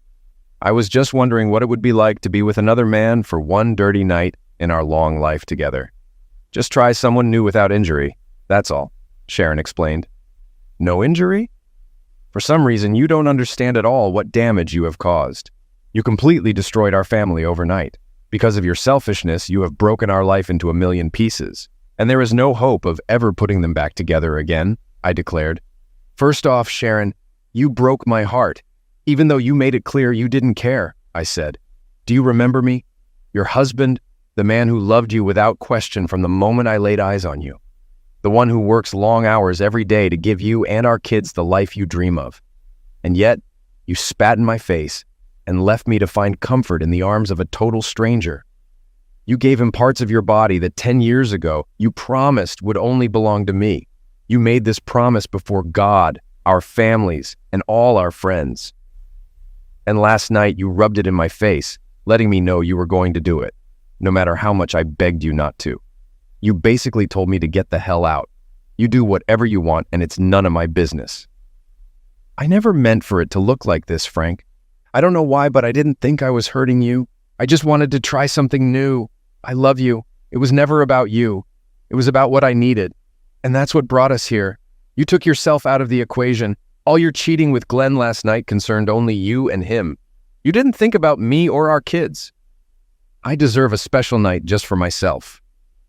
"Well, luckily for you, Your Highness, you got your wish, and it ended your marriage to me, and most likely tarnished your reputation with your family and friends. There might be a day when I forgive you, but I'll never forget, and I'll make sure everyone knows what you did. Just like you called me a spoiled brat for being upset about your affair. Let's see how you handle that, knowing everyone will hear you confess to what you did with Glenn. And how many times?" "Oh God, Frank, please. My parents would be devastated if they found out." "Too bad, Sharon. You should have thought about that before. You made your bed and now you have to lie in it. You seem to think what you did is like getting a traffic ticket or not returning a library book. You traded a solid 10-year marriage with a man who adored you for late-night encounters with a stranger who only cared about instant gratification. Do you feel good, Sharon? That Glenn slept with you 4 times and it cost you your family? I didn't have to lose anything, Frank. You should have loved me enough to support me and let me do it. There isn't a single sane man on this planet who would support his wife having an affair just because she wanted to try someone new. It doesn't work that way, and you should have known it. What were you thinking, Sharon, that led you to this? I didn't expect you to be so upset about it. I mean, seriously, Frank, what's the big deal about letting another man have coition with me multiple times? Sharon questioned. And what I did with Glenn last night doesn't mean I love you any less.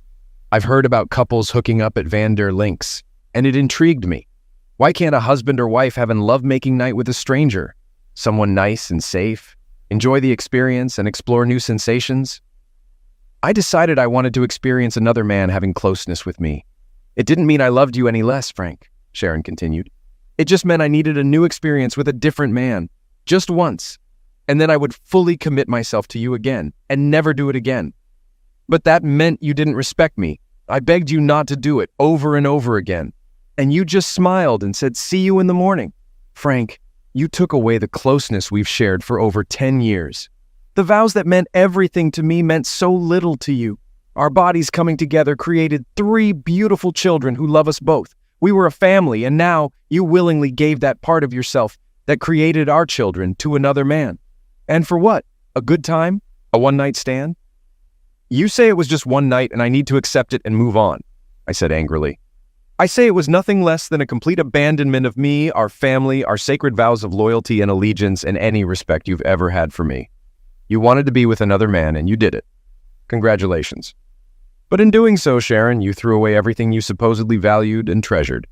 Part of me still loves you, but I can never be a part of your life again, I admitted. Damn it, Frank. Why are you so stubborn? Why can't you understand that it was just something I needed and come to terms with it? I'm yours forever. Nothing has changed. Everything's different now, Sharon. You're not just mine anymore. I don't get why you can't see that. I pleaded with you not to do this. I can't forgive and forget. You betrayed me willingly, and this pain will last a lifetime. I found a lawyer. Tomorrow I'm filing for divorce, citing infidelity. I'll name your lover Glenn and anyone else from your gathering that I can identify. Imagine their reaction when they learn you're responsible for breaking up their circle and possibly damaging their reputations. Go to hell, Sharon, and take your cheating friends with you. The moment I met with Maddie Simmons, EastQ, I knew she was the right attorney to handle my situation. She cut through the nonsense and got straight to business.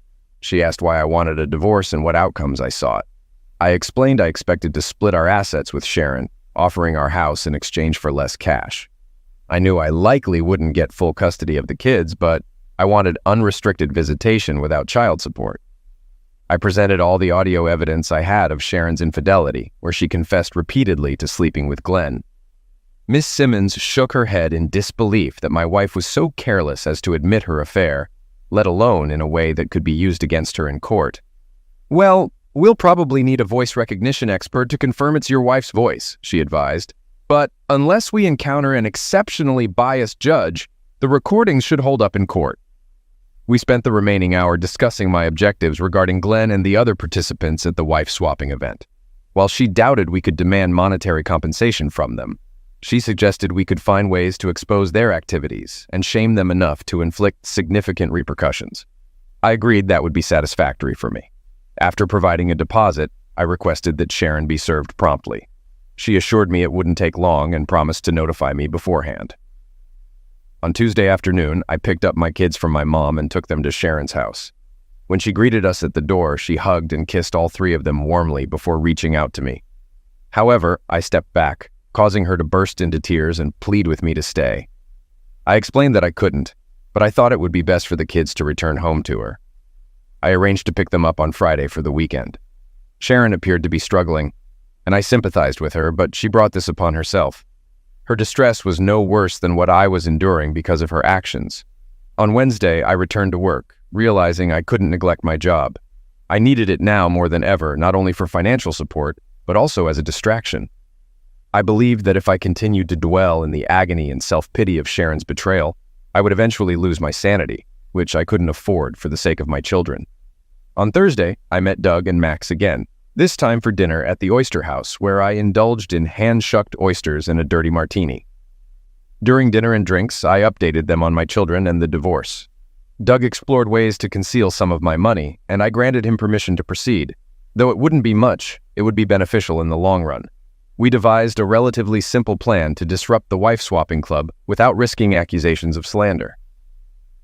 Max had a friend who worked as a reporter for the Biloxi Sun-Herald. He was confident that if I provided him with the location of Vanderlink's house and the approximate meeting time of the wife-swapping group, he could uncover the identities of some participants. He planned to write an editorial exposing the Biloxi wife-swapping scene as larger than believed, publishing photos of couples coming and going, hinting at the involvement of certain businesses without naming names. This would likely incite the religious majority to raise objections, causing trouble for the entire group. I gave Max what little information I had, and he said he would begin with that. With optimistic words, we shook hands and parted until next time.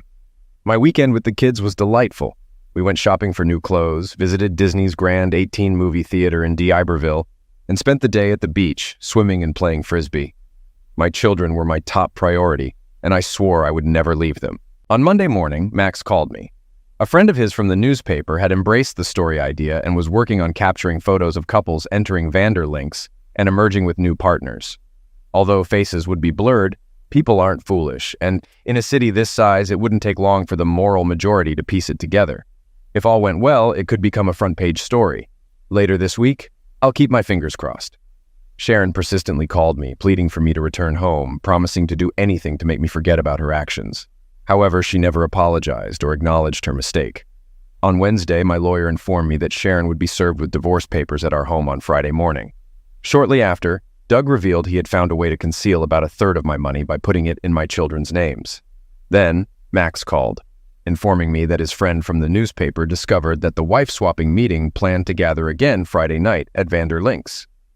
He intended to stake out the location and photograph everyone coming and going.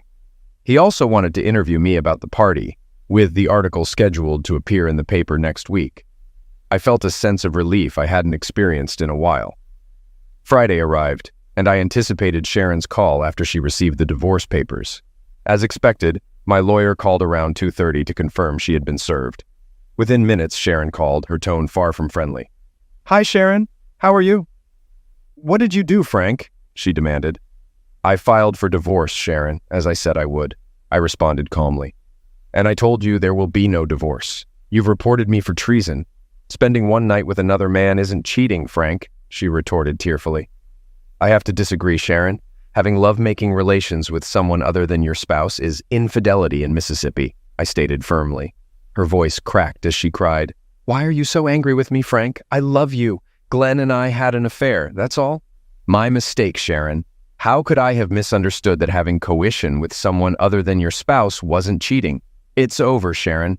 I warned you repeatedly and begged you not to, but you did it anyway, and now you'll face the consequences. And I believe your troubles are far from over. Goodbye, Sharon. I wish you a happy life," I concluded, ending the call. My foremost dilemma remained my enduring love for Sharon, a feeling that likely would persist. However, trust was irreparably shattered, rendering it impossible for me to continue in a marriage with a cheater. Though I knew I should avoid Vanderlink's Friday night gathering, I couldn't resist the temptation to drive by, just to glimpse what was happening.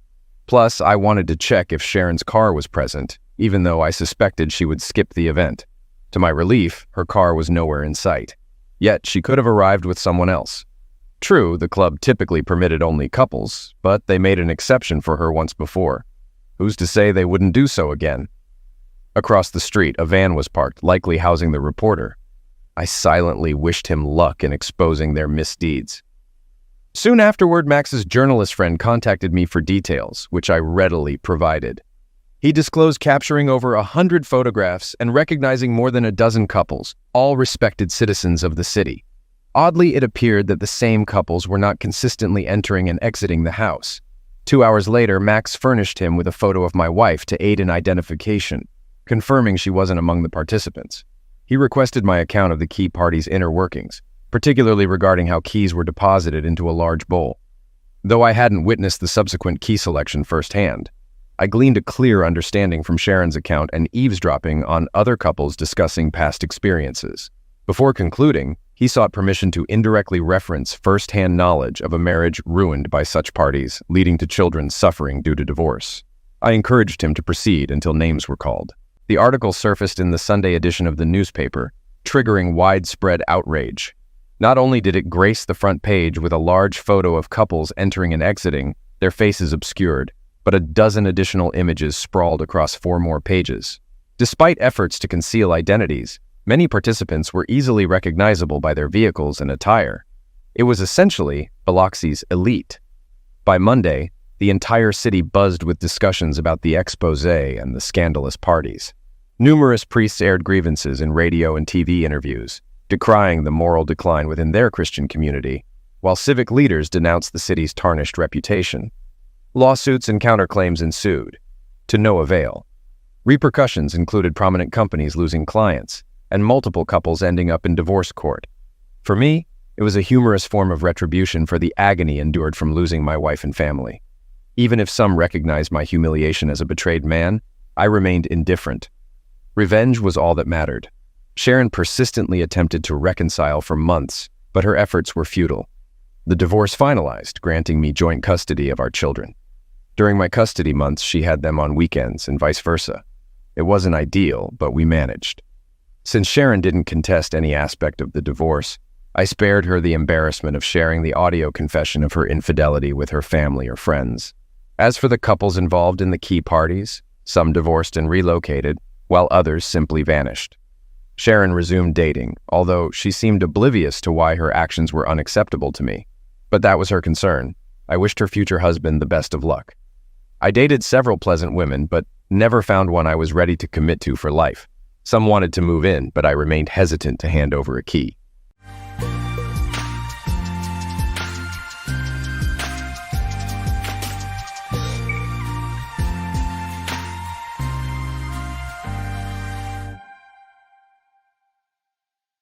Husband's long-planned retaliation unfolds after discovering wife's years of infidelity. Jason Chandler sat on the couch, fixated on his phone until Karen, his wife of nearly 10 years, called with unsettling news. Earlier, a private investigator had revealed Karen's deceit. She and her lover were en route to Honolulu, contrary to her claims. Jason pondered his naivety, having devoted a decade to their relationship, now shattered by her lies. Taking a gulp of coffee, he reclined, reflecting on their history. They met in college 13 years prior, both pursuing business degrees. Their romance blossomed, leading to marriage post-graduation. Jason joined his father's tire business, mastering various roles and ascending to head the accounting department. He aspired to inherit the company from his father and succeed Mike Allen, the retiring CFO. After marrying, Karen pursued a career as a realtor, excelling even during tough market times. They lived comfortably, with a nice house and new cars, seemingly secure in their marriage. Though they were childless, he saw it as a blessing.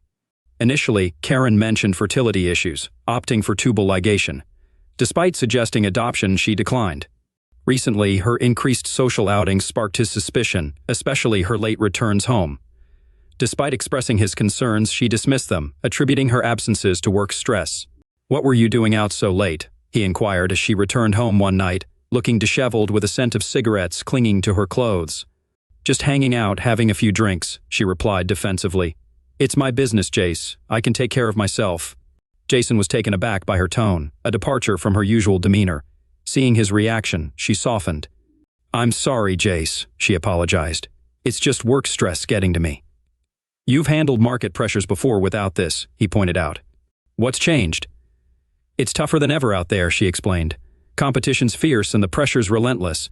"I get it, but don't take it out on me," he reassured her. "I'm on your side." She hugged him, expressing regret. "You're right, dear, I'm sorry." "Agreed, but please freshen up," he requested. "You reek of smoke." "Apologies, it was smoky at the club," she conceded, heading for a shower. He was already asleep when she joined him in bed. Over time, their closeness dwindled from several times a week to barely once a fortnight. Her interest in his life waned, and he noticed her blatant lies, like when she claimed to be at the office when she wasn't. He refrained from confronting her, sensing her potential explosive reaction.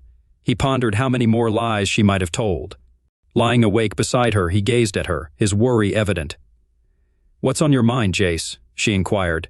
"I'm worried," he admitted. "About what?" she probed. "Us," he confessed. "It feels like we're growing apart. Do you still love me?" "Of course, sweetheart," she reassured, embracing him. "You know that, right?" "I honestly don't know," he confessed. "It's been a while since you said it, and our closeness has dwindled. You're out more than you're home." "I'm sorry," she apologized. "Work's been overwhelming. I do love you. Please trust me." "Can you show me more?" he requested. "Of course, baby," she affirmed, kissing him. They made love that night, soothing Jason's worries temporarily, but concerns lingered. A month passed, and the cycle repeated. Jason began to suspect something deeper. One day, his friend Ron asked to meet urgently. "Sure, let's grab a beer," Jason agreed. "I can't explain over the phone," Ron insisted. They met at the bar and Ron dropped a bombshell. I saw your wife today, Ron disclosed. Yeah, she's in real estate showing houses, Jason shrugged. I'm certain, Ron affirmed, but I never knew real estate involved such closeness. Seriously? Jason exclaimed. You must be kidding. I wish I were, Ron sighed. I saw Karen with another man, holding hands and kissing. It wasn't innocent. That can't be right, Jason protested. Are you sure it was Karen? Ron showed him a photo, confirming his suspicions. Damn, Jason muttered, asking for a copy of the picture. Sure thing, Ron agreed, sending it over. What's your plan? I'm at a loss, Jason admitted. This blindsided me. My friend's a PI, Ron offered. Want me to connect you? Please do, Jason requested. I need answers. After parting ways, Jason found Karen at home. You're back early, he remarked, surprised. Just in time, she smiled. Where were you? Having a drink with Ron, he explained. Everything okay with your friend? Not really, Jason shared. His wife's been unfaithful. Oh, Karen feigned innocence. Yeah, Jason replied. It's a nightmare. I'm glad we don't have those issues. Karen's reaction didn't escape Jason's notice. It would crush me if you ever betrayed me, he remarked, observing her subtle flinch. I'd never betray you, she assured, embracing him. I love you too much. Glad to hear it, he replied, kissing her. What brings you home early? Our company's convention starts this weekend, she explained. I wanted to pack early and spend time with you before we're apart. Where is it held? He inquired. Las Vegas, at the Westgate Resort Hotel, she answered. Another award this year? He asked, aware of her past achievements. I suppose, she replied. They kissed again, and he suggested celebrating their anniversary in Vegas. She declined, citing work commitments. Disheartened, he agreed to celebrate later. The next day, he contacted Ron for a PI recommendation. Before lunch, he met with the investigator. Good morning, Mr. Chandler. The investigator greeted him in his cluttered office. Glad to meet you, Ron greeted. Call me. Jerry, what's the deal? Jason briefed him on Karen's Vegas trip. Vegas, huh? Jerry mused. You think she's up to something there? Could be, Jason admitted. I've got contacts there who owe me favors, Jerry offered. We'll keep tabs on her and can set up surveillance if you give me a room number. Or it'll cost extra. Expected as much, Jason nodded. But I need to know the truth. Jerry handed him a digital audio recorder. Easy to use. Just slip it under her car seat, voice activated, retrieve it later. She usually parks at the airport, Jason noted. Perfect. Jerry nodded. We'll handle it. If she slips up, we'll know. Here's my private line for updates. Thanks, Jason said, taking the number. Writing a check from his personal account, not the joint one, he made sure to keep it discreet. They had separate personal accounts and agreed to allocate up to 10% of their earnings. Jason usually spent his on clothes and gifts for Karen, saving for a cruise, until now. That night, Karen packed for the trip. Jason offered to help, noticing her excessive luggage. Curious, he peeked inside and found birth control pills, despite her previous claim of tubal ligation. He photographed her belongings, noting club attire and revealing bikinis, including an open micro bikini he'd never seen her wear. He discreetly placed an audio recorder in her car and ensured it was activated before locking up. This might be the last time, Jason pondered sadly, foreseeing their closeness fading as husband and wife. The next morning, Karen shared her hotel room number and promised nightly calls. Love you, she said, kissing him. Love you too, he replied, watching her drive off. At work, he informed Jerry of Karen's room number. Got it. Thanks, Jerry acknowledged, ready to deploy his team. Later, Karen called from the airport, planning to update him upon check-in. Love you, she reiterated. Love you too, baby, he echoed, internally concealing his doubts. When his father approached, sensing his distress, Jason confided in him. That's rough, son. His father sympathized. I never would have guessed. Same here, Dad, Jason agreed. If you need us, we're here, his father offered. Thanks, Dad, Jason appreciated, leaving work early. He found Karen's car at the airport, retrieving the audio recorder. Despite the tidy car, doubt lingered. On the drive home, Karen called. Hey, just got here, she informed him. Thanks for telling me, he acknowledged. Just settling in, she continued. I'll call you tonight. Love you. Love you too, he reciprocated. At home, he activated the audio recorder, hoping for nothing incriminating. Mostly, there was road noise and her radio. Halfway through, however, reality hit. He listened to her conversation via Bluetooth. Hey, baby, a man's voice greeted. Hello, stallion, she flirted. A stud muffin, Jason scoffed internally. Who's this? Clown. Last week was amazing, the man reminisced. Glad you enjoyed it, she giggled. Plans for next week already arranged? He confirmed. Did you tell your husband? Not yet, she admitted. I've got it handled. He suspect anything? The man inquired. Nothing, she assured. He's clueless. Hope you're right, he said. He'd believe anything, she boasted. Okay, he conceded. Pulling up to the airport, she announced. See you at the hotel tonight. Okay, can't wait, he replied. Bye, love. Bye-bye, she concluded, ending the call. Jason stared at the tape recorder, shocked by what he'd heard. He replayed the recording to ensure he hadn't misinterpreted. She wasn't just cheating, she had plans for their anniversary week that didn't involve him.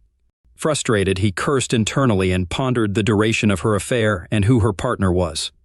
Grabbing a beer, he sat at his desk, contemplating recent events. Had he overlooked obvious signs? He questioned what else she might be concealing. He had respected her privacy, but now felt compelled to investigate. Knowing where she kept the key, he retrieved it from their jewelry box and headed to her office in the spare bedroom. He accessed the desk, driven by betrayal to investigate. Inside, he uncovered a web of lies. Karen had deceived him throughout their marriage. Shockingly, her personal account held over $250,000, far exceeding their agreed-upon savings limit. Examining her expenses, he found lavish gifts, including a pricey men's Rolex watch likely for her lover. Her purchases also revealed expensive clothing and visits to Planned Parenthood for feticide, which she paid for in cash. He pondered the paternity of the terminated pregnancies and her consistent use of birth control over the years. Additionally, he discovered a receipt for Plan B pills purchased just days earlier. There was more. He found a recent receipt for a hefty down payment on an apartment in an affluent neighborhood, pondering if it would serve as her love nest or an exit strategy. Other receipts revealed payments for utilities and new furniture, prompting him to consider if one of the keys he found was for her new place. Determined to investigate further, he powered up her computer, finding passwords conveniently listed beneath the keyboard. He accessed her email, surprised to find her credentials saved, indicating her confidence in her secrecy. Shockingly, he uncovered exchanges with Greg Wilson detailing their carnal encounters dating back nearly a year when he first noticed changes in her behavior. Initially meeting in hotel rooms, they later rendezvoused in houses she was selling. One email from 6 months prior provided some answers to his questions. Did you handle that little issue? Greg inquired. Yep, Karen replied. I went and had an infanticide today. Shame you didn't keep the baby, Greg remarked. You could have passed it off as Jason's. I can't do that, she explained. He thinks I can't conceive. He'd figure out it wasn't his. Reflecting on 6 months ago, Jason realized that was when he first caught her lying. Damn, he thought to himself. She's a deceitful, cheating woman. He scrolled through their emails. Greg had suggested they make love in Karen's marital bed, but she refused. I won't betray Jason like that, she wrote to Greg. That idiot has no clue, he replied. I won't do it, she insisted. What if you had your own place? Greg proposed. You could afford it with your earnings and your husband would be clueless. Maybe you're onto something, she replied. I have my own account, and Jason never questions it. I'll start looking. That was 3 months ago. The down payment receipt was just over a month old. I got a condo, she told Greg. I put a down payment, and I'm getting furniture next week. Jason's oblivious. Perfect, Greg responded. We'll have fun all over that place. Jason was stunned by this news. He kept reading the emails. Why stay with your husband? Greg asked. Why not leave and get your own place? Believe it or not, I care for him, Karen said. He may be a cocky accountant at a tire store chain, but I have feelings for him, and he treats me right. I got the condo so we could meet without risking exposure at hotels. Plus, you're still married. Hey, just give the word and I'll dump Christy, Greg offered. She's a headache, Karen wrote. Let's see after the conference. Jason began printing out Karen's letters and copying the receipts he had discovered. Just as he was doing so, Karen's number flashed on the display. Hello, he answered cautiously. It's me, baby, Karen greeted. Are you okay? You sound off. Got a pounding headache, he lied, not wanting to tip her off. Just settling in for the night, she informed. Take something for that headache and rest. Love you and miss you, she added. Yeah, same here, he muttered. Bye. Ending the call, he pondered if she noticed his lack of affectionate words. In truth, he was seething. Determined to uncover the truth about Greg, he scoured Karen's company website and found him, Greg Wilson, the regional manager. She was indeed involved with her boss. Printing the page, he added it to his pile. Growing more agitated, he contemplated breaking into her apartment. Checking her address, he hesitated, wondering about a security system. Reviewing her documents, he spotted a code labeled alarm system. Of course, she'd write it down, he thought bitterly. Closing her laptop, he left, grabbing latex gloves from the garage to avoid leaving evidence. Finding her complex, he parked in her spot and approached her door. Donning his gloves, he tested a key from her jewelry box. The door yielded, and he entered, spotting the alarm remote. He input the code he discovered and ensured the alarm was disarmed. Switching on the light, he surveyed the apartment, admiring Karen's furniture choices.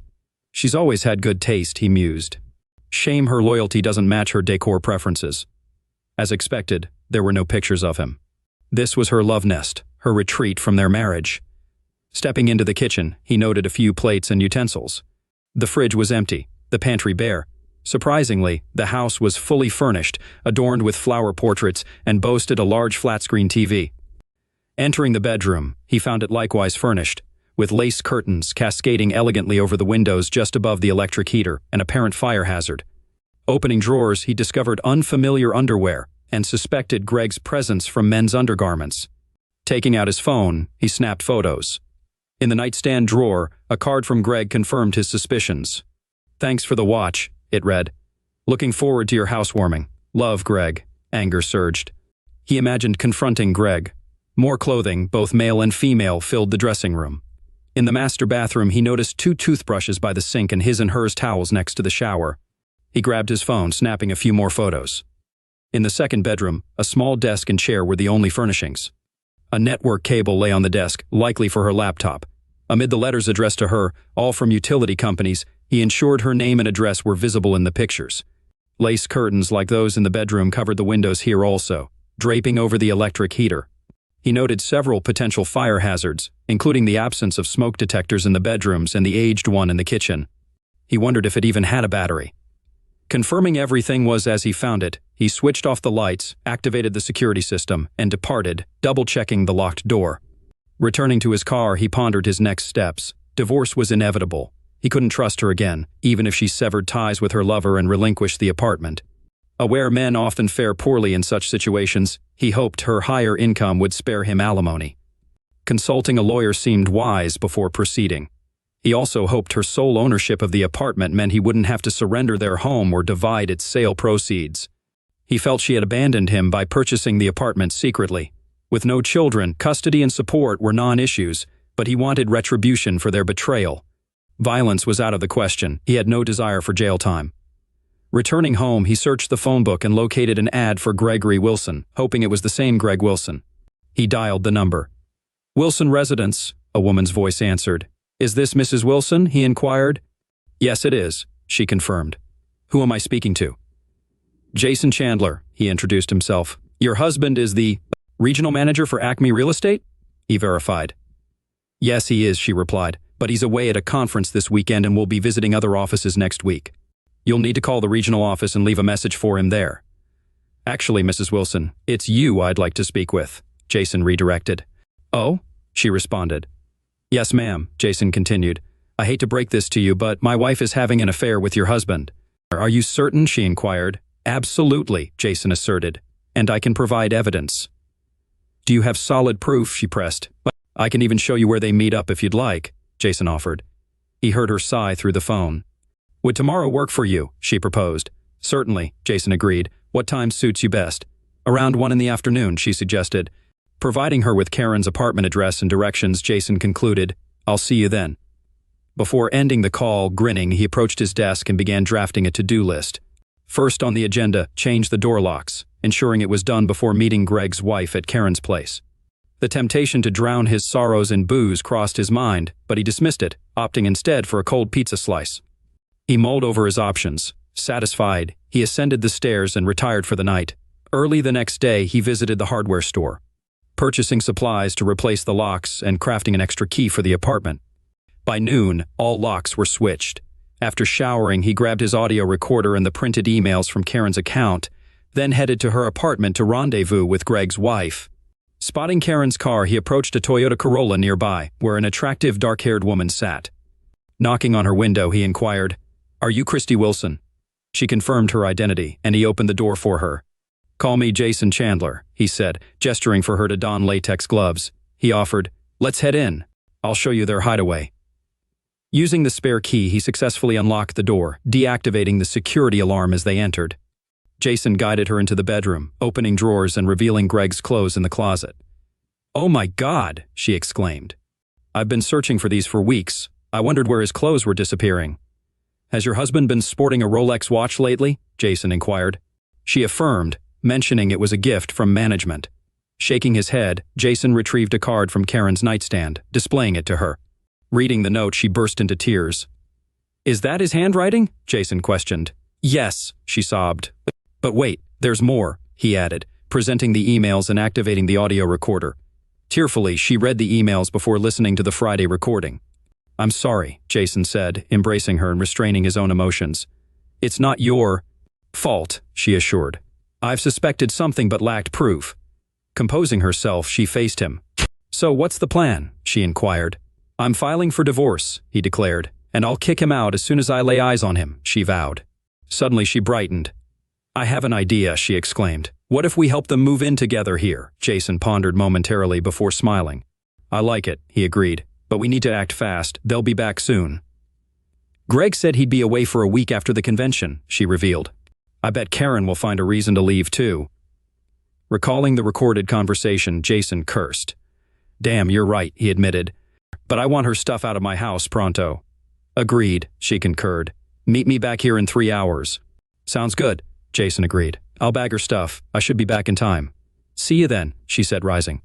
Jason observed her, struck by her petite stature and charm. He couldn't fathom why Greg would cheat on her. They left the condo and arrived 3 hours later, their cars brimming with bags of the couple's belongings. Dumping the bags in the sparsely furnished second bedroom, they didn't worry about breakage, knowing it would take the cheating spouse's hours to sort through everything. I don't know about you, but I wasn't too careful with his stuff, she remarked. Jason chuckled. Same here, he admitted, sharing a high five with her. Glancing at her, he announced, I don't know about you, but I'm famished. Me too, she agreed. I could really go for a juicy hamburger. A big, cheesy one sounds perfect, he replied. I know just the spot. Care to join me? My treat. Lead the way, she replied. Heading towards the bar he frequented with Ron, she followed. Upon parking, Christy eyed the building skeptically. A bar? She questioned. Trust me, he assured. They serve the best burgers here. You'll love it. Okay, she acquiesced. But I hope you're not planning to ply me with booze and take advantage. Chuckling, he reassured her. As tempting as that sounds, I wouldn't do that, he quipped. Darn, she joked, laughing. Inside, they ordered beers, burgers, and fries, exchanging stories about their failed marriages over the meal. Their narratives shared similarities, meeting in college, quick marriages, but diverging desires regarding children. He inquired if she was a CPA, to which she replied negatively, expressing hopes of pursuing it someday. Jason shared his professional background, mentioning opportunities in his field. Maybe we can help each other out. If you give me your resume, he suggested. I can certainly do that, Mr. Chandler, she responded, taking a bite of her burger. His cell phone interrupted the moment, with Karen's caller ID flashing. Answering in a neutral tone, he greeted, Hello? Karen's voice, slurred from booze, came through. Hey, baby, she chirped. What are you up to? Just grabbing a burger at the bar, he replied. What's going on with you? Guess what? She blurted out. I won the Best Salesperson Award, she announced. Before he could respond, he said flatly, Congratulations. Yes, and they want me to stay in Vegas next week to work with their agents, she continued, fabricating.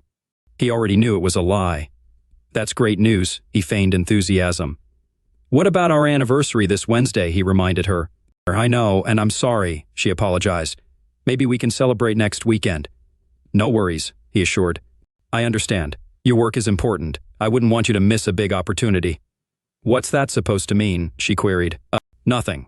He brushed it off. Just that our 10-year anniversary only happens once, but I know your job matters to you. Don't stress about it. Yes, work matters, but I thought you'd be happy for me, she said. I am, he insisted. Go work with your agents, I'll be fine. I love you, she affirmed. Good, he replied. Me too. Bye. Ending the call, he turned to Christy. That's that, he informed her. She shook her head sympathetically. She picked Greg over your anniversary, she remarked, placing a comforting hand on his. He fought back tears. A man he barely knew showed more concern than his own wife. What a disappointment. I'm sorry, she offered. Thanks, he managed, attempting a smile. He retrieved Jerry's card and dialed his private number. Jerry, he greeted when the older man picked up. Jason Chandler here. Just spoke to Karen and she claims she'll be in Vegas for another week. And you don't buy it? Jerry inquired. Not for a second, Jason confirmed. I was just working on your report, but I'll have my guys surveil them and see what unfolds, Jerry continued. We can proceed. The conference wrapped up a couple of hours ago, and they're apparently enjoying themselves. Most attendees will be heading home tomorrow. Oh, and your wife and her lover spent last night together. I've got footage you might want to see. I'll email it to you, included in my report. That'd be great, Jerry, Jason acknowledged. Thanks. Ending the call, he turned to Christy. Tomorrow, we'll get to the bottom of this, he stated. My PI caught those two lovebirds spending the night together. He's sending over some video footage. Would you care to watch it with me? Not particularly, she admitted, but I feel like I should. Understandingly, he nodded. Well, let's head to my place, he suggested, rising. After settling the bill at the bar, they departed for his house. Once there and settled in his office, the video arrived in his email. Would you like a drink before we start? He offered. Sure, she accepted. Cola if you have it. I'll grab 2 colas, he agreed, heading to the kitchen. Returning with cold sodas, he initiated the video, and they observed Karen and Greg engaging in various carnal acts. Both Christy and Jason struggled to contain their emotions as they witnessed their spouses enjoying each other's company. The ensuing pillow talk was even more heartbreaking.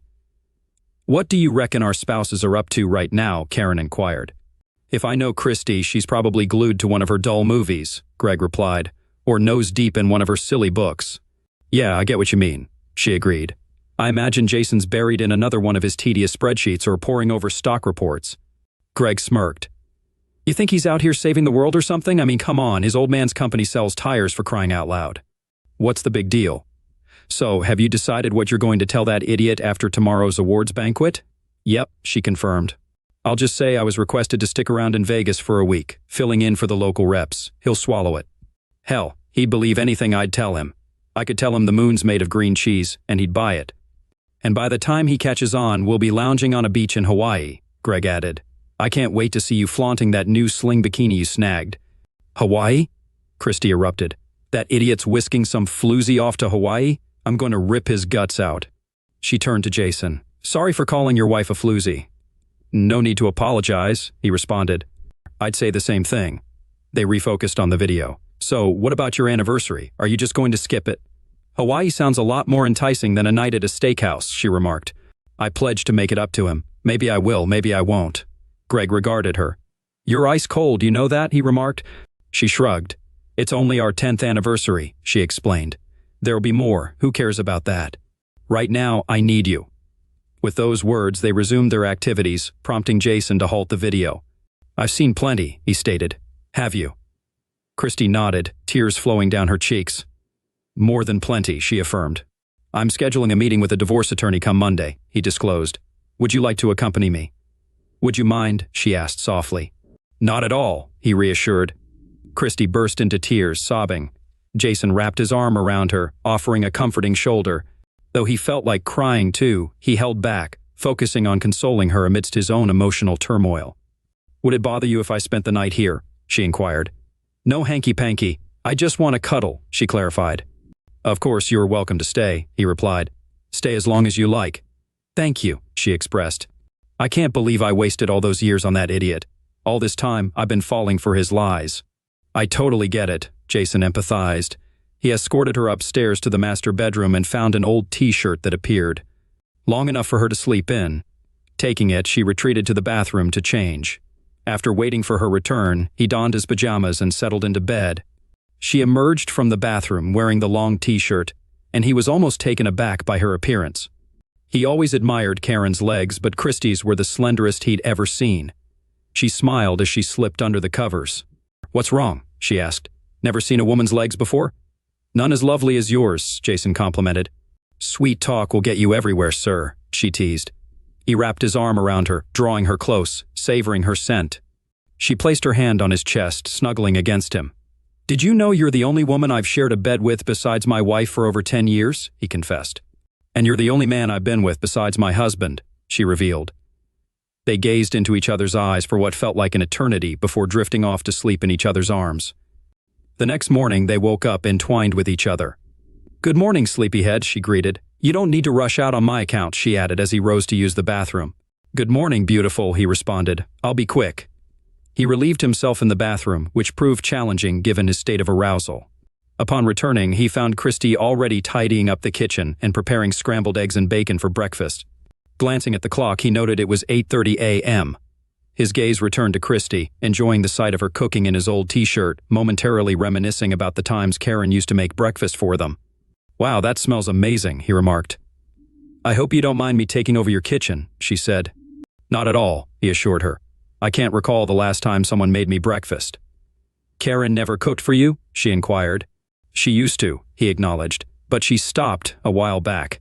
Claimed it took too much time and she needed to prepare for her clients." "Damn," Christy muttered. "Exactly," he concurred. The aroma of bacon filled the air as she placed a generous plate in front of him.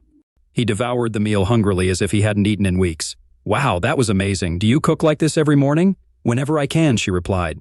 His phone interrupted, displaying Jerry's name and number. "Hey, Jerry," he greeted. "Working Sundays?" "More often than I'd like," he admitted. "I wanted to update you. Your wife and her lover boarded their flight from Las Vegas just before 6 this morning. They had a layover in Los Angeles for about 40 minutes, and the plane departed an hour ago. They'll touch down in Honolulu in approximately 5 hours. I've got the flight details if you need them." "Got it," Jason confirmed. "They're on American Airlines Flight 31, Jerry added. "I've got a contact in Honolulu ready to track them once they land." "Thanks, Jerry," Jason said, jotting down the information. After ending the call, he turned to Christy. "Well," he began, "here's the update. They're en route to Hawaii." As the plane ascended, Karen settled into her seat. Glancing out the window, she watched as they flew over the Pacific Ocean. "This is it," she mused to herself. Glancing to her left, she noticed Greg already asleep in the neighboring seat. She closed her eyes, briefly reflecting on the past decade. Brief pangs of guilt swept over her for betraying her trusting husband. Somewhere deep down, she acknowledged this as just another in a series of poor choices, yet she justified it to herself. She hoped it would all resolve without Jason ever finding out. Perhaps their marriage would continue, and they would grow old together, eventually retiring peacefully. Her initial misstep was disclosing to Jason that she couldn't conceive. In reality, she was capable, but she harbored no desire for a family. Motherhood might allure some, but not her. Thus, she informed Jason of purported medical hurdles necessitating tubal ligation. He accepted, eventually consenting. However, complications with the IUD arose, compelling her to discontinue its use due to pelvic discomfort and headaches. She resorted to conventional birth control pills, supplementing with the calendar rhythm method to avoid physical engagement during peak fertility. Though mostly effective, she found herself pregnant twice. The first instance occurred with her husband. Fearing his response, which would unveil her initial deceit and her reluctance for parenthood, she discreetly underwent an infanticide, financing it privately. Luckily, they had established separate accounts alongside a joint one. Initially, they agreed on her contributing 10% of her earnings to the joint account, but she manipulated the arrangement. She could have funded the infanticide independently, keeping Jason unaware. The second pregnancy arose with Greg approximately 6 months prior. She divulged the situation to her paramour and opted for another infanticide, covering the cost from her personal account, hoping Jason would remain oblivious. Then came her extramarital affairs. Throughout the initial 7 years of marriage, she remained loyal to her husband. However, everything shifted one day when she encountered a client, strikingly handsome and affluent. In a fleeting moment, she made a decision she never regretted. They engaged in intense, passionate closeness within the confines of a lavish house she was showcasing. And he exhibited gratitude by purchasing the property outright. Such encounters were infrequent, maybe occurring 10 times over the subsequent year and a half. Later, she discovered others engaged in similar behaviors. Though she experienced fleeting guilt, she reasoned, what the heck, if other women could indulge without consequence, why couldn't she? In her view, it bore no relation to Jason. Her love for him remained steadfast, and what he didn't know wouldn't cause injury. Then she encountered Greg, and everything altered. He embodied everything her husband lacked. Jason was analytical, pondering decisions meticulously, whereas Greg was impulsive, deciding on a whim. Jason's path in life, both personally and professionally, had been predetermined. He dedicated his career to his father's tire business, a trajectory he continued, set to ascend to CFO and ultimately president and CEO. Conversely, Greg's future was uncertain. He embraced each day as it came, living in the moment, while Jason contemplated the future. Their approaches in bed were starkly different. Jason prioritized her pleasure, while Greg was more forceful, leaving her feelings shattered. Initially, their liaisons occurred in discreet motels or houses they were selling, but she grew apprehensive about being spotted and alerting Jason or Greg's wife, Christy.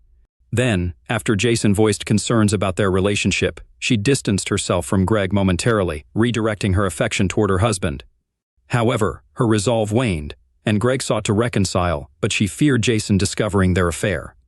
To mitigate this risk, she decided to purchase her own apartment, providing a private sanctuary for her and Greg.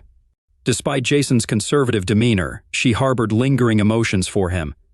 Their decision to file tax returns separately facilitated her departure with Greg while still benefiting from tax breaks. It seemed like a win-win situation, or so she convinced herself.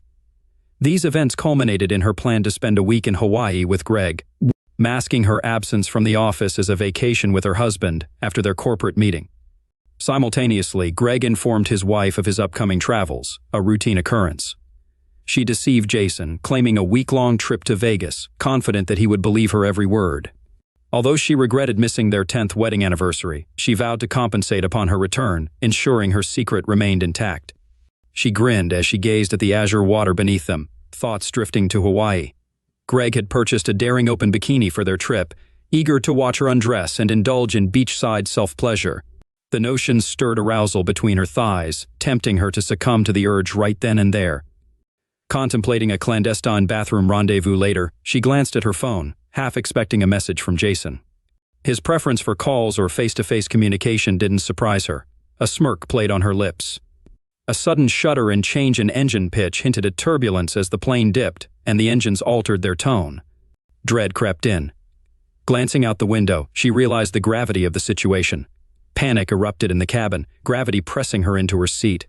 The sight outside confirmed their descent. Oh God, she thought, resignation. Flooding her. This is it. We're going down. I'm going to die. Oxygen masks deployed. Passengers including Greg screamed as flight attendants braced them for the inevitable.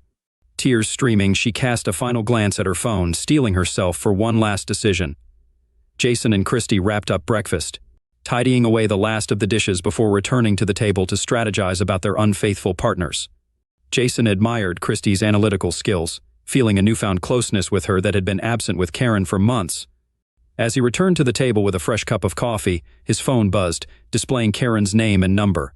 Putting it on speaker, he answered, greeted by Karen's panicked voice amidst background clamor and distant shouts. "Jace," she yelled, barely audible over the chaos. "Karen, what's happening?" he asked, straining to hear. "Plane down. Sorry." Her voice crackled before the call abruptly ended. Stunned, Jason and Christy exchanged glances. Attempting to call Karen back proved futile as it went straight to voicemail. Turning to Christy, Jason urged her to contact Greg. Rushing to retrieve her phone from her purse, Christy dialed Greg's number, but it too went unanswered, diverting to voicemail. Jason headed to his home office, powering up his computer to seek more information. After finding the airline's contact number through a search engine, he dialed and, after initial refusal, managed to speak with someone who confirmed they were investigating reports of the plane crash. Leaving his and Christy's contact details along with Karen and Greg's, he was assured they would be notified of any updates.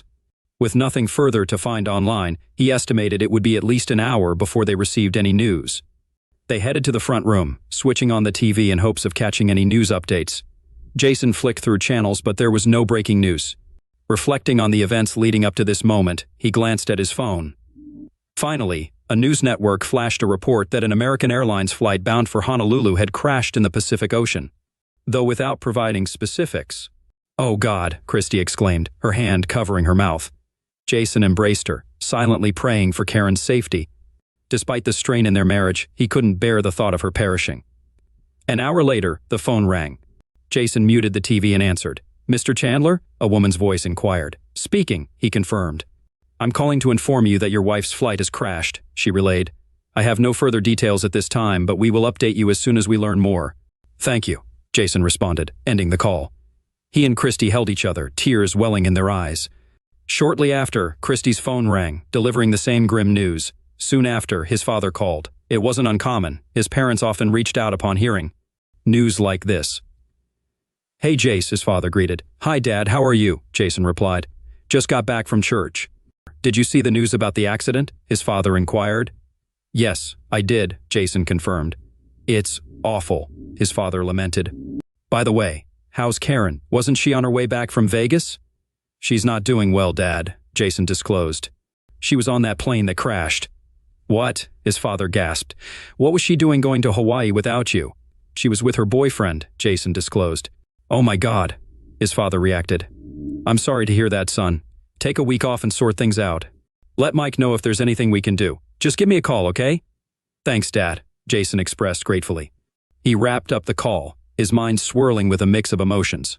On one hand, he felt deep sorrow knowing Karen was likely gone, yet anger simmered within him for her betrayal, as well as at himself for not standing up to her. Strangely, the absence of divorce didn't disturb him, however. The realization of shouldering Karen's final expenses, including the apartment, jolted him. "Damn," he muttered. He glanced at Christy, pondering how she'd cope. What steps would she take? An idea struck him, prompting him to approach her. "Christy," he began, "why not sell your apartment and move in here with me?" She met his gaze, tears brimming in her eyes. "Are you serious?" she questioned. "Absolutely," he affirmed. "There's a spare room upstairs, and with the upcoming challenges, maybe we can support each other through it all." After a moment's consideration, she responded, "Why not, but under one condition." "What's that?" he inquired. "That I share your bed," she stated. "Really?" Jason's thoughts raced, realizing things were moving quicker than anticipated. Dismissing doubts, he resolved to seize the moment. "Sure," he agreed. "It's been ages since I felt genuinely comfortable with my husband. Last night was the first time in years I felt fulfilled. Is that all right?" "More than all right," he assured her. "Then it's settled," she confirmed. "I'll grab my belongings from home and be back tonight." Jason nodded. "I'll be here," he promised. After she departed, he dialed Lucy, Karen's colleague. "Hello," she greeted. "Lucy, it's Jason Chandler," he identified himself. "Oh, hi, Jason," she responded. "How is Hawaii?" "I'm not sure," he admitted. "I hear it's lovely this time of year. Why?" Lucy's tone shifted. "Karen mentioned you two were heading there after the company meeting. I assumed you were en route." "Actually," Jason clarified, "Karen went, but not with me. She went with Greg." "What?" Lucy exclaimed, taken aback. "That's right," Jason affirmed. "However, neither of them made it. The plane they were on crashed in the Pacific Ocean today. You might have seen it in the news." "Oh no," Lucy gasped. "Do you know if she survived?" "I doubt. Any of them did," Jason responded solemnly. "I'm deeply sorry," Lucy offered her sympathies. "Please accept my condolences. Also, the company has life insurance for all employees. I'll handle the paperwork, but I'll need details from the airline. Can you provide them?" "Yes, I'll gather what I can," Jason promised. "But I have a question for you." "What's that?" Lucy inquired. "Were you aware of Karen's affair with Greg?" Jason queried. "I had my suspicions," Lucy admitted. "There were whispers, but nothing concrete. We tend not to gossip about personal matters in the office." "I understand," Jason acknowledged. "Well, that's all for now. I'll be in touch." "Thank you," Lucy responded. "And again, my condolences." That evening, while watching television with Christy, a news report about the crash aired. It stated that the plane's final moments were captured by a crew member aboard a cargo airliner only a couple of miles from the crash site. The TV station aired an amateur video showing the plane rapidly descending nose first. The plane appeared to disintegrate upon impact with the water. The report conveyed the cargo ship altered its course to assist in the search for survivors. While they retrieved several bodies from the water, unfortunately, there were no survivors. Additionally, they recovered a significant amount of luggage, which included belongings belonging to Karen and Greg. However, their bodies were not among those recovered. In the following months, Jason and Christy experienced a whirlwind of activity. Christy moved in with Jason and sold her own house. Jason had to handle Karen's apartment, which held nothing of value to him. Consequently, he donated everything to Goodwill, which gladly accepted it. Later, he sold the apartment, recouping Karen's original investment. Both Jason and Christy received a $500,000 insurance payout from Acme Real Estate for the loss of their spouses. They promptly began erasing any remnants of Karen from their lives. They discarded photos, stowed away knickknacks, and replaced furniture, especially the bed. Family members took what they wanted, and the rest, including 2 cars, was either sold, donated, or scrapped. Jason also navigated the complexities of closing Karen's bank accounts. After months of paperwork, Jason received a check for approximately $250,000. Lawyers approached Jason and Christy, seeking to profit from the accident. Further investigation revealed that the crew misinterpreted onboard computer warnings and made incorrect decisions. The plane descended at a rate of about 12,000 feet per minute, crashing into the water at roughly 135 miles per hour, a journey lasting just over 3 minutes. Jason imagined Karen's last moments, some spent on the phone with him, as harrowing. He believed her final act was one of regret, realizing she was hurtling towards her demise with no chance of escape. Nevertheless, Jason deemed it too little too late. Fortunately, the airline reached a settlement with all affected families, compensating each passenger with just over $175,000. Jason and Christy received a total of over $1.6 million. After accounting for taxes, they still had a substantial sum. Since neither Karen's nor Greg's remains were recovered, no funeral took place. However, Jason and Christy organized memorial services, mainly for their families. They didn't shed tears for their deceased spouses. 3 months into her tenure, Christy left her job to move in permanently with Jason. By then, they were deeply in love. One evening, while dining at a local Texas roadhouse, Jason proposed to Christy on one knee. She joyfully accepted, eliciting applause from nearby patrons. "It's high time you made an honest woman out of me," she whispered to him. "Why?" he asked. "Because you're going to be a father," she revealed. Overwhelmed with joy, Jason showered her with kisses. "I love you more than anything," he expressed. "And I love you even more," she reciprocated. "Just one request." "What is it?" he inquired. "Please don't ask me to fly anywhere," she pleaded. Laughing, Jason embraced her tightly. "Don't worry, my dear," he assured her.